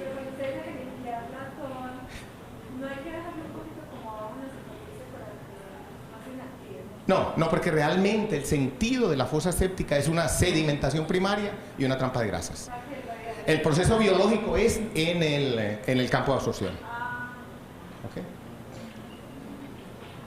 Entonces, resumiendo, la fosa séptica sin un campo de absorción apropiado se comporta como un simple sistema de tratamiento primario, un campo de absorción o de infiltración, es decir, el suelo es un buen sistema de tratamiento secundario, un pozo de absorción no es un adecuado sistema de tratamiento. Un ingeniero alemán de apellido Inhoff, por allá en la década de los 40, el hombre dijo, a ver, si la fosa séptica tiene esta limitación, entonces yo voy a hacer una mejora importante en la fosa séptica. Si es un sedimentador primario, entonces el fondo de la fosa séptica debería ser inclinado para favorecer el espesado, la concentración de los sólidos, no plana, ¿cierto? Primera mejora de Inhofe. Segundo, voy a poner un sistema de extracción de lodos. ¿Para qué? Para evitar que esto se me llene de lodos. Estoy depositando y estoy sacando lodos continuamente. Lo mismo, en la trampa de natas, voy a estar sacando natas continuamente. Y esa fue la mejora de Inhofe, y eso es lo que se conoce como un tanque Inhofe. Es una fosa séptica mejorada. Tiempo de residencia entre la entrada y la salida, 24 horas. Hágalo de 48 horas si quiere. Solución individual. ¿Qué le falta a esto para hacer una planta de tratamiento? Le hace falta una rejilla aquí de sólidos, le hace falta un sistema de tratamiento secundario. Un tanque Inhofe no remueve arriba de 35% de contaminación. ¿Ok? Entonces, eso es. Pero me he encontrado con bellezas como estas, tanques Inhofe de 500 metros cúbicos. Claro, tirados, abandonados. Eso es ridículo, o sea, eso no es una planta de tratamiento, es un tratamiento primario. Y como tratamiento primario, lo que tengo que ver es cómo saco la basura que estoy removiendo ahí todos los días y cómo le voy a dar un tratamiento secundario a lo que sale de acá. ¿Ok? Entonces, esto ya no se usa. Pues el que venga a decir hoy día que va a instalar un tanque Inhofe, no sé en qué estará pensando. Los digestores de lodos. ¿Qué es un digestor de lodos? Es una estructura cerrada en la cual voy a meter lodos que vienen de una planta de tratamiento aerobia, ¿sí? Los voy a dejar permanecer allí unos 15, 30 días, los voy a mezclar para promover bien las reacciones anaeróbicas y al final de ese tiempo de residencia saco un lodo que ya está, decimos, digerido o estabilizado, ¿ok? En esos tiempos, las bacterias anaerobias empiezan a consumir materia orgánica, a producir biogás, hasta que ya no encuentran más comida y los lodos se inactivan, los microorganismos cesan su actividad biológica y decimos el lodo está estabilizado, está listo para ser dispuesto. Creo que los digestores de lodos que todos conocen son estos. Estos son de aquí, de Medellín, de la planta de San Fernando. Es la forma que se le está dando hoy en día a todos los digestores de lodos, una forma de huevo, para facilitar la mezcla, para que sea más sencillo, con menos consumo de energía, el mezclar el contenido del digestor. Entonces, ¿qué sucede dentro de este digestor de lodos? Lo que les acabo de mostrar. Se usan para lodos, no para aguas residuales. Para lodos se usan los digestores. Sí. ¿Has tenido alguna experiencia de uso de biogás para calentar los ambientes de los lechos de secado en el tratamiento de lodos? No calentar el lodo, porque es difícil, pero calentar, eliminar humedad, ponerlo más seco para que los lodos se sequen. Sí, en la planta de Managua tenemos una aplicación donde el biogás se quema y se pasa a través de unas tuberías por la parte de abajo de los patios de secado de lodos, entonces toda la superficie está caliente indirectamente. ¿Y qué tamaño es la planta? Pues, Managua es de 350 litros por segundo. Ok. Entonces son ejemplos de sistemas anaerobios, lo que les estoy mostrando. Los filtros percoladores. ¿Qué es un filtro percolador? El filtro percolador es un tanque cerrado, no tiene que ser cubierto herméticamente, es un tanque cerrado, donde coloco un material de soporte, un material de empaque, dicen los ingenieros químicos. O sea, coloco un material inerte al cual voy a tratar de que crezcan adheridas las bacterias anaerobias. Puede ser de flujo ascendente, como este que tengo aquí, o puede ser de flujo descendente. Simplemente pongo un sello adecuado, pero puede ser hacia arriba o hacia abajo. La idea se copió de los filtros percoladores. Este, a diferencia de un filtro percolador, está inundado con agua hasta la parte de arriba. ¿Para qué? Para que no entre aire de la atmósfera. Entonces, obviamente el sistema es anaerobio, paso el agua a través del material de soporte, como no hay oxígeno, empiezan a crecer las bacterias anaerobias y empiezan a crecer adheridas al material de soporte. Y a medida que van recibiendo el sustrato, el agua, entonces empiezan a comer, producen biogás, el biogás escapa del material, de los anillos plásticos o de lo que tenga, los capturo en la parte de arriba del biogás y lo quemo. ¿Ok? Filtros percoladores que empezamos a usar en Colombia en 1985 más o menos, y en el 88 ya los habíamos abandonado prácticamente. Mucha gente se confunde y ve un filtro anaerobio, a eso le pone en 1000 nombres. Algunos los llaman rafas, otros les dicen fafas, yo les digo chafas. Eso no son nombres. El nombre de esto es un filtro anaerobio, en este caso de flujo ascendente o de flujo descendente. Ok. Porque es que si alguien me dice, yo tengo un RAFA, un reactor anaerobio de flujo ascendente, ¿y eso qué es? ¿Cómo es? Entonces ustedes encuentran diseños de RAFAs de todas las geometrías, de todas las configuraciones, y ustedes van a Metcalfe Fanedi o van a cualquier libro de la tecnología de tratamiento de agua si no ven la definición de un RAFA. Eso no existe. Sí, mucha gente hace una fosa séptica, mete el agua por un rincón y la saca por arriba y dice, yo puse un RAFA. ¿RAFA? ¿Eso qué será? Bueno, filtro anaerobio, estamos claros. ¿Por qué los dejamos de usar? Las bacterias anaerobias que crecen pegadas a este soporte, efectivamente al principio son muy activas y están comiendo materia orgánica y me remueven fácilmente entre la entrada y la salida 70-75% de contaminación a costo cero, a costo de pasar el agua por ahí. Pero ¿cuál es la limitación de los filtros anaerobios? Estas bacterias, a diferencia de lo que sucede en un filtro percolador, estas bacterias empiezan a crecer adheridas al soporte y siguen creciendo y nunca se quieren desprender. No las mata la carencia de oxígeno, ¿sí? Y ellas están ahí felices, ahí comiéndose la una a la otra y se quedan. Total, estos espacios por los cuales debe circular el agua empiezan a obstruirse, empiezan a taparse. Cuando yo diseño el filtro anaerobio y digo que voy a permanecer entre entrada y salida a 12 horas, tiempo de residencia de 12 horas, probablemente el día 1 sí esté 12 horas, pero a medida que va transcurriendo el tiempo y se van tapando todos estos espacios, que se crean estos canales preferenciales, entonces el agua entra y sale en cuestión de minutos. O sea que la eficiencia de un filtro percolador, aunque empieza muy alta, empieza muy buena, rápidamente, en cuestión de meses, está en el piso. ¿Qué toca hacer entonces? Destapar el filtro, sacar todo el medio de soporte, lavarlo y volverlo a meter. ¿Ok? Por eso se dejaron de usar. Aunque sé que todavía hay quien los instala, pero bueno. Sí, claro, es que la gente ve eso y dice, eso se ve muy fácil, vamos a ver uno de esos. Y lo hace. Está bien. Okay. Estudiando el filtro percolador en Sudáfrica en la década de los 70, 80, los sudafricanos tenían un problema, y era que en la parte de abajo empezaron a observar, empezaron a ver unas peloticas negras ahí, y ellos sentían, ¿esto qué es? ¿Esta vaina qué es? Y fregaban ahí con un lodo que se les aparecía aquí. Por esa época estaba de visita en la universidad un postulante a doctor, el doctor Gats Lettinger, estaba terminando su doctorado y estaba de visita en la universidad y le plantearon el problema al doctor Lettinger.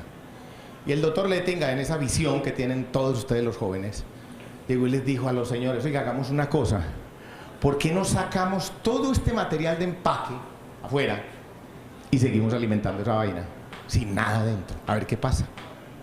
Y encontró que esas bolitas seguían multiplicándose y creciendo, y así nace el concepto del UASB. ¿Qué es un UASB? UASB son las iniciales en inglés de un reactor anaeróbico de flujo ascendente con un manto de lodos, desarrollado en Sudáfrica por el doctor Gats Lettinger y dado a conocer a todo el mundo. Tecnología abierta. Métanse a internet y pongan UASB y le salen 10 millones de artículos. Ningún secreto, no hay patentes ni nada de esas cosas.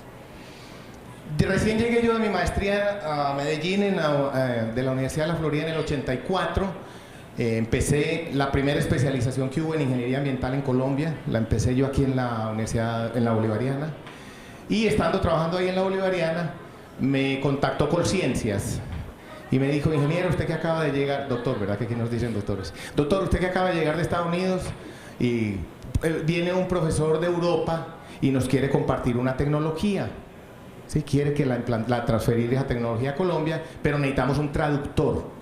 Así llegué yo al UASB.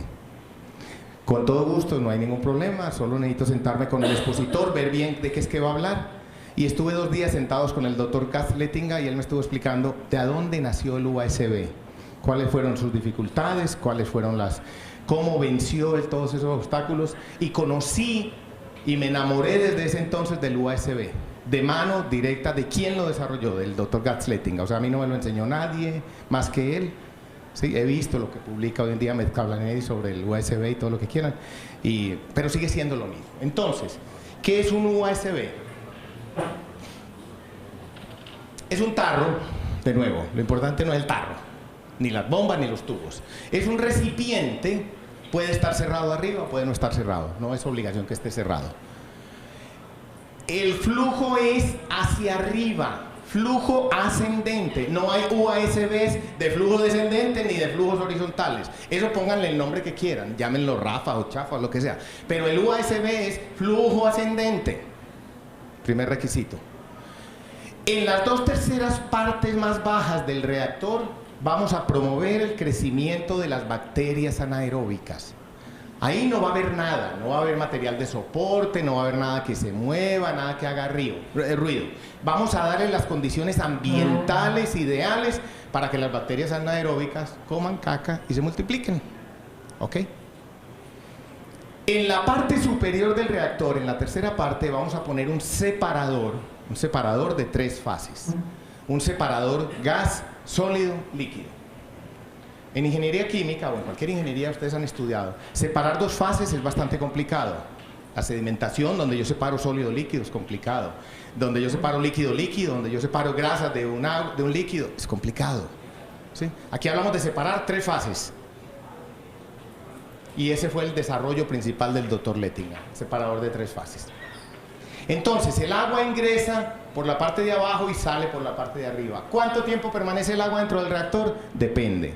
Aguas municipales, aguas sanitarias, hablamos de 6 a 12 horas como máximo. ¿Dependiendo de qué? Básicamente de la temperatura del agua. ¿Sí?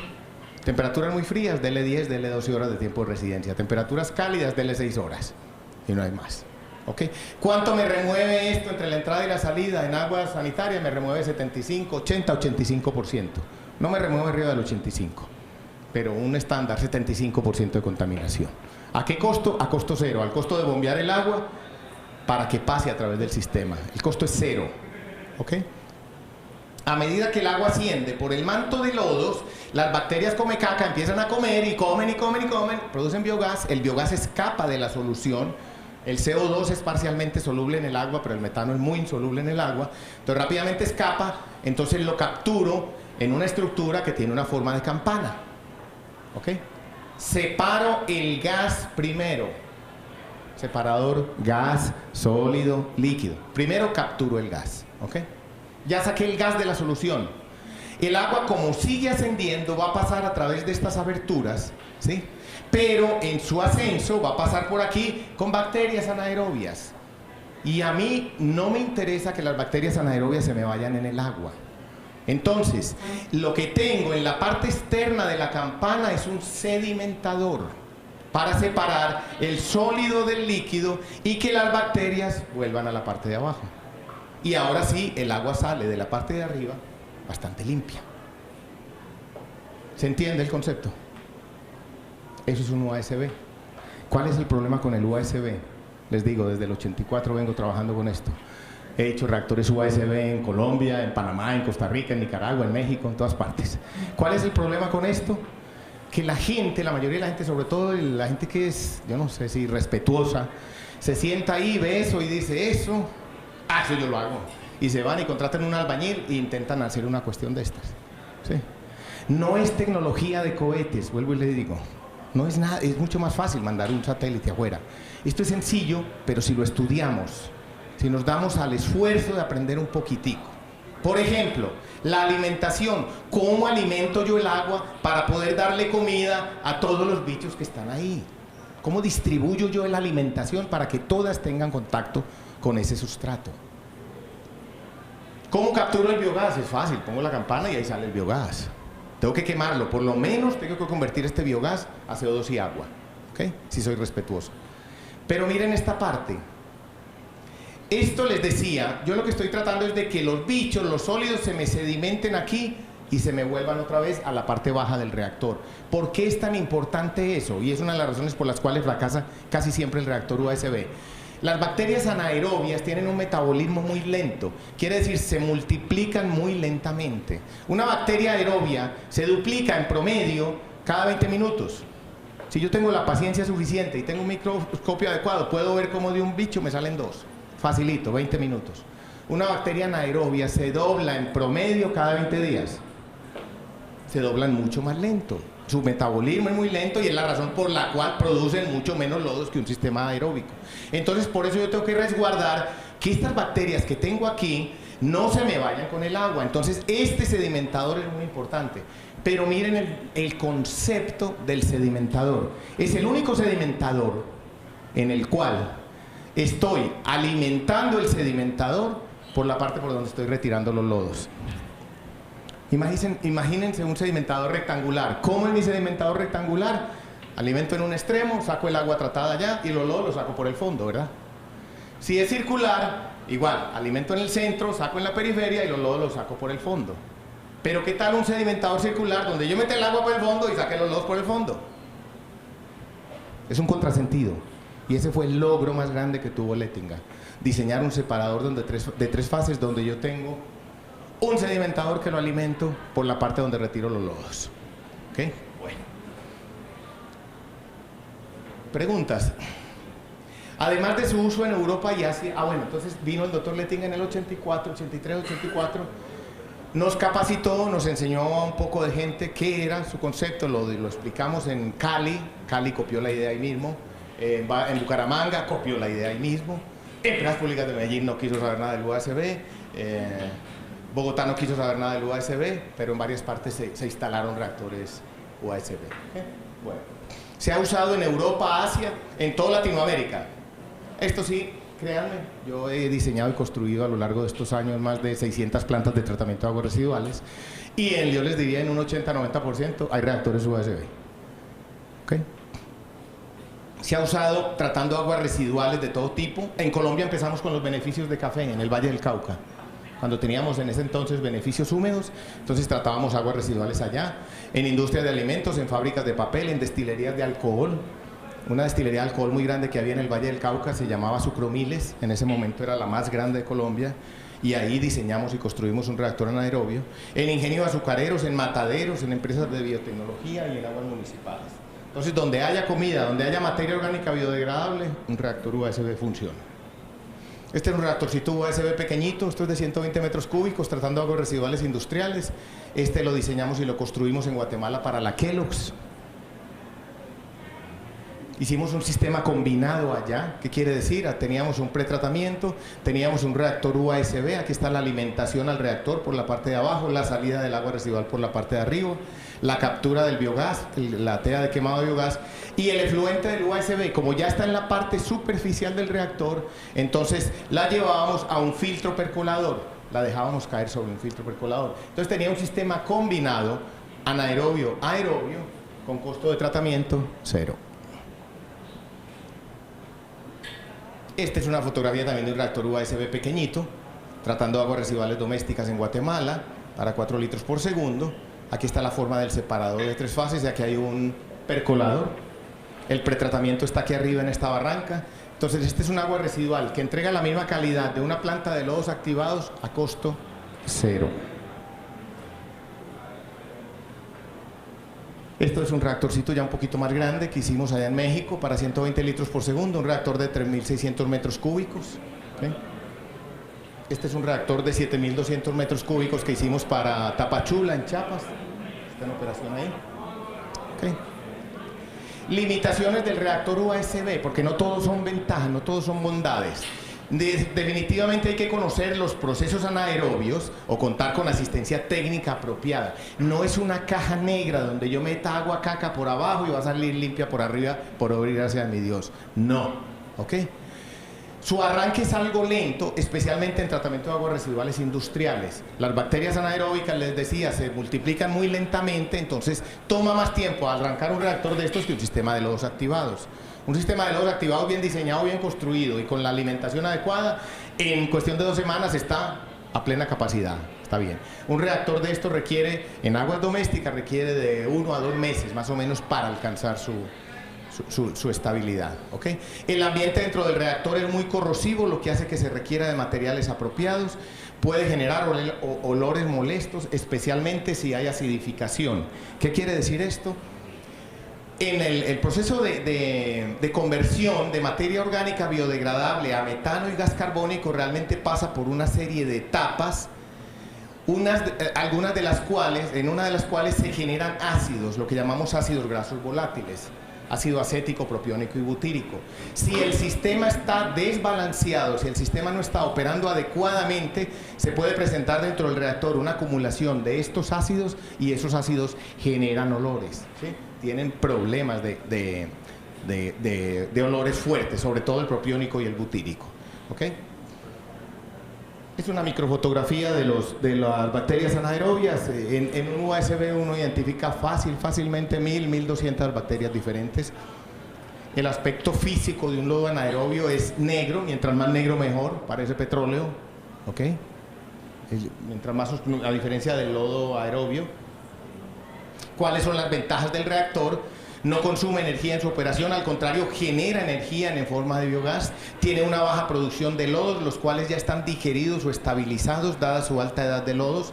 En un reactor de lodos activados trabajamos con edades de lodos de 5 a 12 días como edad de lodos. En un reactor USB trabajamos con edades de lodos de 60 a 160 días. Son edades de lodos muy altas, los lodos salen estabilizados prácticamente del reactor. Requiere una baja inversión debido a su volumen reducido, ya que soporta muy altas cargas orgánicas. Esto es cierto especialmente en aguas industriales, ¿ok? Tiene mínimos costos de operación y mantenimiento, no tiene partes móviles, es decir, es prácticamente libre de mantenimiento, lo cual puede ser una gran desventaja también. He encontrado reactores anaerobios bien diseñados, bien construidos, pero que apestan y la gente quiere tirarlos, quiere dejarlos, pero básicamente obedece a esto. Muchos de nuestros operadores de plantas de tratamiento en Latinoamérica son policías. No llega a ver la planta de tratamiento y lo que encuentra un tipo con una escopeta, y es el operador. Y uno le dice al operador, oiga, yo encontré esta bomba perdida, esto porque está prendido. Y me dice, yo no soy ingeniero, aquí me dijeron que la prendiera a las 3, yo la prendí. Entonces, con operadores de este calibre, pues es obvio que un reactor anaerobio que no tiene nada que se mueva, nada que haga ruido, pues, ni policía ponen, mejor dicho, porque no hay nada que se roben, entonces dejan tirado el sistema, se taponan las tuberías, se cae un ave muerta, lo que sea, y el sistema empieza a apestar, empieza a colapsar por falta de operación, por falta de atención. Una comparación de un sistema aerobio para tratar las aguas residuales de 100.000 habitantes, por ejemplo, unas 10 toneladas de cubo por día. En un reactor aerobio yo probablemente remueva el 90% de contaminación fácilmente, pero al hacerlo voy a requerir energía en aireación.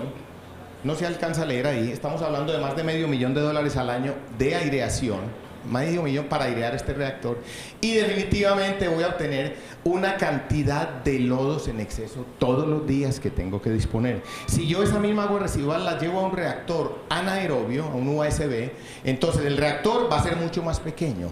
Probablemente no remueva el 90% de contaminación, remueve el 85%, el 80%.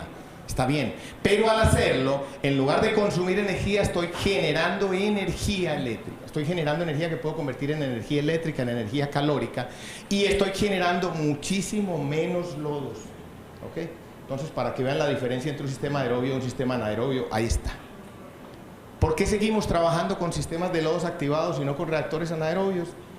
Para mí simplemente falta de capacitación, falta de personas como ustedes que se interesen en el tema. Pero es una tecnología totalmente probada, totalmente madura. ¿Ok? Les decía que la gente no me cree porque cuando yo hablo con un desarrollador y le digo que voy a poner un reactor USB, esto es un fraccionamiento en Guatemala, que voy a poner un USB y que el reactor USB va a generar biogás y que el biogás lo puede aprovechar de alguna forma, entonces me dice que muy rico. Y a los 2 meses me están llamando todos asustados, ingeniero, sí, se prendió la llama, se prendió la llama. Es claro que tenía que prender la llama, o sea, eso no es ninguna novedad. ¿Sí? Entonces, esta planta trata 250 litros por segundo, este es en Tapachula, Chiapas, es un sistema combinado, USB y lodos activados, ¿sí? Es un sistema que podría generar biogás no te voy a decir. Bueno, sistemas combinados que les digo he hecho por todas partes, hemos hecho. Esto es Procter & Gamble, una fábrica que hicieron en Irapuato, Procter & Gamble, la planta Milenio se llama. Hicimos un sistema combinado USB y lodos activados. El agua residual de la planta toda, aquí está el reactor anaerobio y aquí está el reactor aerobio. toda el agua residual tratada de aquí se regresa a la planta de nuevo, a proceso, pasa por un tratamiento terciario, hacemos filtración y absorción en carbón activado y se regresa a la fábrica. Fue la primera planta en el mundo de Procter & Gamble, cero descarga. No tuvo que pedir permiso de descarga porque todo el agua vuelve y se recircula, vuelve y se recircula. Entonces un sistema completamente cerrado. ¿Ok? Entonces ahí fue donde empecé y ahí quiero terminar. Ya vimos alternativas al tratamiento, ya vimos procesos físicos, operaciones químicas, métodos biológicos y anaerobios. Todos tienen sus ventajas y desventajas. Este es un sistema tradicional aerobio, como el sistema que tenemos en San Fernando, como el sistema que se está haciendo aquí en el norte de la ciudad. El agua residual pasa por unas rejas, por un desarenado, por un tratamiento primario, pasa por un sedimentador primario, donde separo los lodos primarios, paso por un reactor aerobio con su sedimentador secundario, tengo una línea de recirculación interna de lodos, una línea de purga de lodos, estos lodos del sedimentador los espeso, los mezclo con los lodos primarios, los llevo a un digestor, que aquí es anaerobio, ¿sí? Y los llevo ya al sistema de deshidratación de lodos y obtengo un agua tratada de muy buena calidad. Aquí falta desinfección obviamente, pero ahí está. Pero ¿cuál es la característica de este sistema? Requiere una alta cantidad de energía, y alta es alta. Estamos hablando de megavatios para el caso de plantas municipales. Entonces no es cualquier cosa. Nuestra propuesta hace muchos años es esta. ¿Por qué no hacemos un buen tratamiento primario?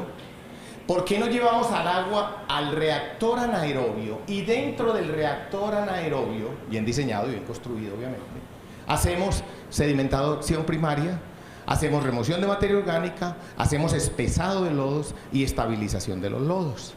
Me estoy ganando un montón de tanques, un montón de tuberías, un montón de equipos. Está bien, el agua del reactor no sale cumpliendo con una norma 30-30 probablemente, pues le hago un pulimento final, le doy un post-tratamiento de tipo aerobio. ¿Okay? Y ahora sí, el agua que sale de este sistema cumple exactamente la misma normativa que una planta de lodos activados. Y el lodo lo saco directo del reactor a deshidratación de lodos. Entonces, para que vean la diferencia entre un sistema de estos y un sistema de estos, conceptualmente, la diferencia.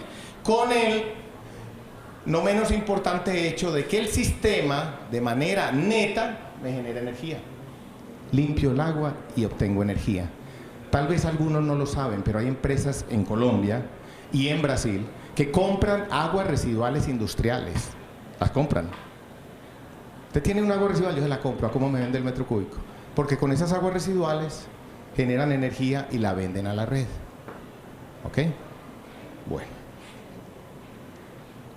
¿Qué puedo usar como sistema de pulimento final? Puedo usar una laguna, un humedal, un filtro percolador o un sistema de lodos activados, cualquiera de ellos. ¿Okay? Entonces, a manera de resumen, sacar agua limpia del agua sucia es muy simple. Espero que se vayan con esa idea, o sea, eso es fácil, eso no tiene misterio.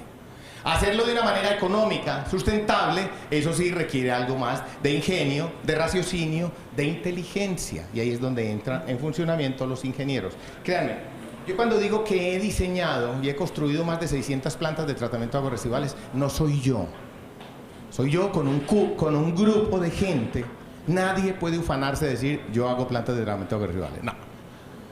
Esto es una actividad multidisciplinaria. Requiere de un ingeniero de procesos, un ingeniero ambiental, un ingeniero sanitario, un ingeniero químico con formación, pero requiere de ingeniería estructural, requiere de ingeniería civil, requiere de ingeniería hidráulica, requiere de ingeniería eléctrica, ingeniería de automatización. ¿Ok? Entonces, créanme, no he sido yo, es un grupo de gente que siempre he tenido alrededor la que me ha ayudado con este tema. La diferencia entre un proceso realmente exitoso de saneamiento ambiental en tratamiento de aguas residuales y un verdadero dolor de cabeza radica en nuestra capacidad de entender nuestras limitaciones, de prepararnos, de estudiar, de asesorarnos de alguien que realmente conozca del tema y no de un simple comerciante. Le digo a la gente cuando estoy conversando con ellos, el día que usted requiera de una bomba, no busque un vendedor de bombas, busque a alguien que sepa de bombas y esa persona le va a ayudar. Porque el vendedor de bombas le va a tratar de vender la bomba que tiene por ahí pegada en el almacén desde hace 2 años y no la ha podido vender y esa se la vende. El que sabe de bombas lo aconseja y le enseña y le dice, esta sí, por esto, esto, y esta no, por esto, esto y esto. Entonces, cuando vayan a tener que tomar una decisión en sus trabajos, en sus posiciones donde estén sobre una tecnología, sobre algo y estén dudosos, no busquen al vendedor, busquen a alguien que sepa. ¿Ok? Bueno. 3 requisitos para que funcione: un buen diseño, una buena construcción y una buena operación. Cualquiera de los 3 que falle y es un dolor de cabeza. Puede estar muy bien diseñada, puede estar muy bien construida, pero si no hay operador, eso se va al traste. Es más, puede estar bien diseñada. Si hay un buen operador, aunque tenga deficiencias en construcción, el operador nos ayuda a corregirlas. Pero en general son 3 criterios para que esto funcione: un buen diseño, una buena construcción y equipamiento y una buena operación de la planta.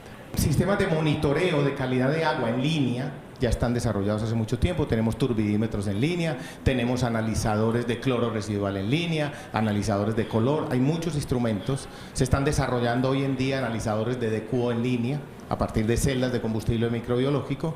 Entonces la instrumentación existe, pero independientemente de eso, de que haya un buen monitoreo, ahí está el aparato midiendo y esto, es necesario que quede bien claro. Una planta de tratamiento de aguas residuales es la única planta en el mundo, la única fábrica, la única empresa donde no hay control de calidad de la materia prima. O sea, a usted le llega, usted hace una planta municipal para tratar las aguas residuales del Retiro o de Santa Fe de Antioquia. Lléguele lo que le llegue, hay que tratarlo. No hay de otra. No es como en una fábrica donde analizo la tela, donde analizo el colorante, donde analizo el plástico, y si no cumple con un estándar, lo echo para un lado. No, en la planta de aguas residuales tenemos ese hándicap, esa limitación. Llégueme lo que me llegue, en flujo y en calidad. Que en las 2 de la mañana no entra agua, pero a las 12 del día entra un chorrotón de agua, hay que tratarlo, pero hay que saber cómo hacerlo. ¿Ok? Entonces, es una de las desventajas. En procesos biológicos, y es algo que no entiende la gente, le cuesta mucho entenderlo, en procesos biológicos de tratamiento, sean aerobios o anaerobios, la única variable o la principal variable de que dispone el operador realmente para operar su planta de tratamiento de aguas residuales es, ¿cuál? La purga de lodos. Cuesta, pero yo sé que cuesta, pero está bien. ¿Por qué? ¿Puedo controlar la cantidad de oxígeno disuelto? Sí, yo puedo apagar un soplador o cerrarle un poquitico a la válvula y disminuir el oxígeno en un tanque de los activadores, eso es cierto. Pero mecánicamente el soplador, ahí está. Esa es la instalación mecánica con la que cuento. El agua cruda, tengo que recibirla como llegue, con colorante o sin colorante, en mayor flujo o en menor flujo, tengo que recibirla y procesarla.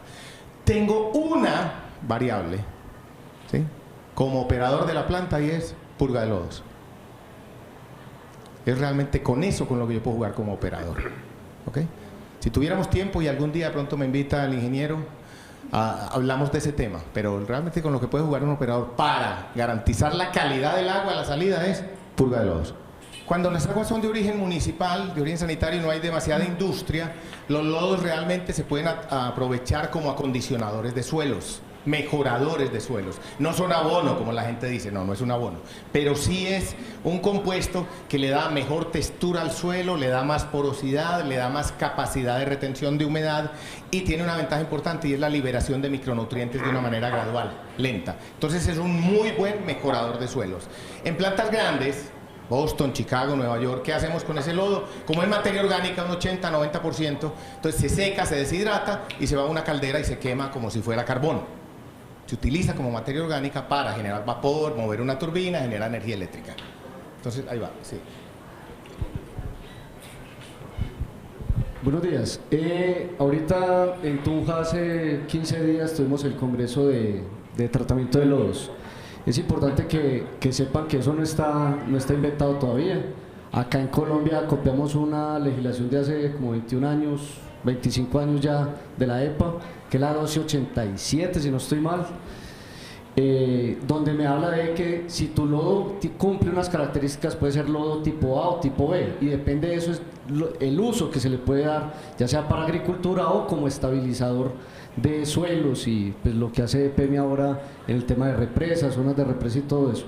Entonces todo depende mucho del agua que tú tengas y las condiciones. Lo que pasa es que lo que se está pidiendo es una cantidad de parámetros que es, pues para un EPM será sencillo, pero para una planta, digamos, pequeña, es una cantidad de parámetros bastante importante. Entonces, en el tema de disposición sí hay todavía mucho que trabajar. Primero, ¿cuánto me demoro yo desde que inicio?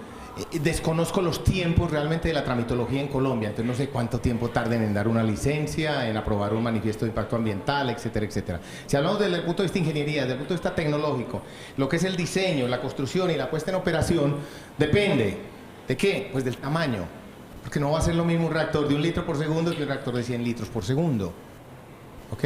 Entonces va a depender de eso básicamente.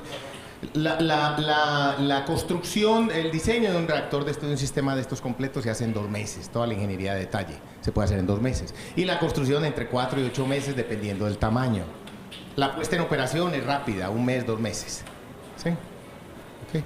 Yo, antes de que se vayan todos, que ya sé que tienen que irse, yo sí quiero recalcar 2 cosas importantes. Uno, he venido toda la vida impulsando, promoviendo y enseñando los sistemas anaerobios en Latinoamérica. Soy un convencido de que nada tiene que ver un UASB frente a un lodos activados. Se caen por su propio peso. Pero, hace poco, o sea, ¿qué es lo que yo hago? En lodos activados, meto mi agua residual, meto energía y saco agua limpia, ¿verdad? ¿Qué hago en un UASB? Meto mi agua residual, saco agua limpia y saco energía. Para mí eso se caía de su propio peso. Pero la energía sale en forma de biogás. Y ese biogás lo tengo que quemar y llevarlo a un sistema de cogeneración o aprovecharlo en calentamiento o aprovecharlo de diferentes formas, ¿ok?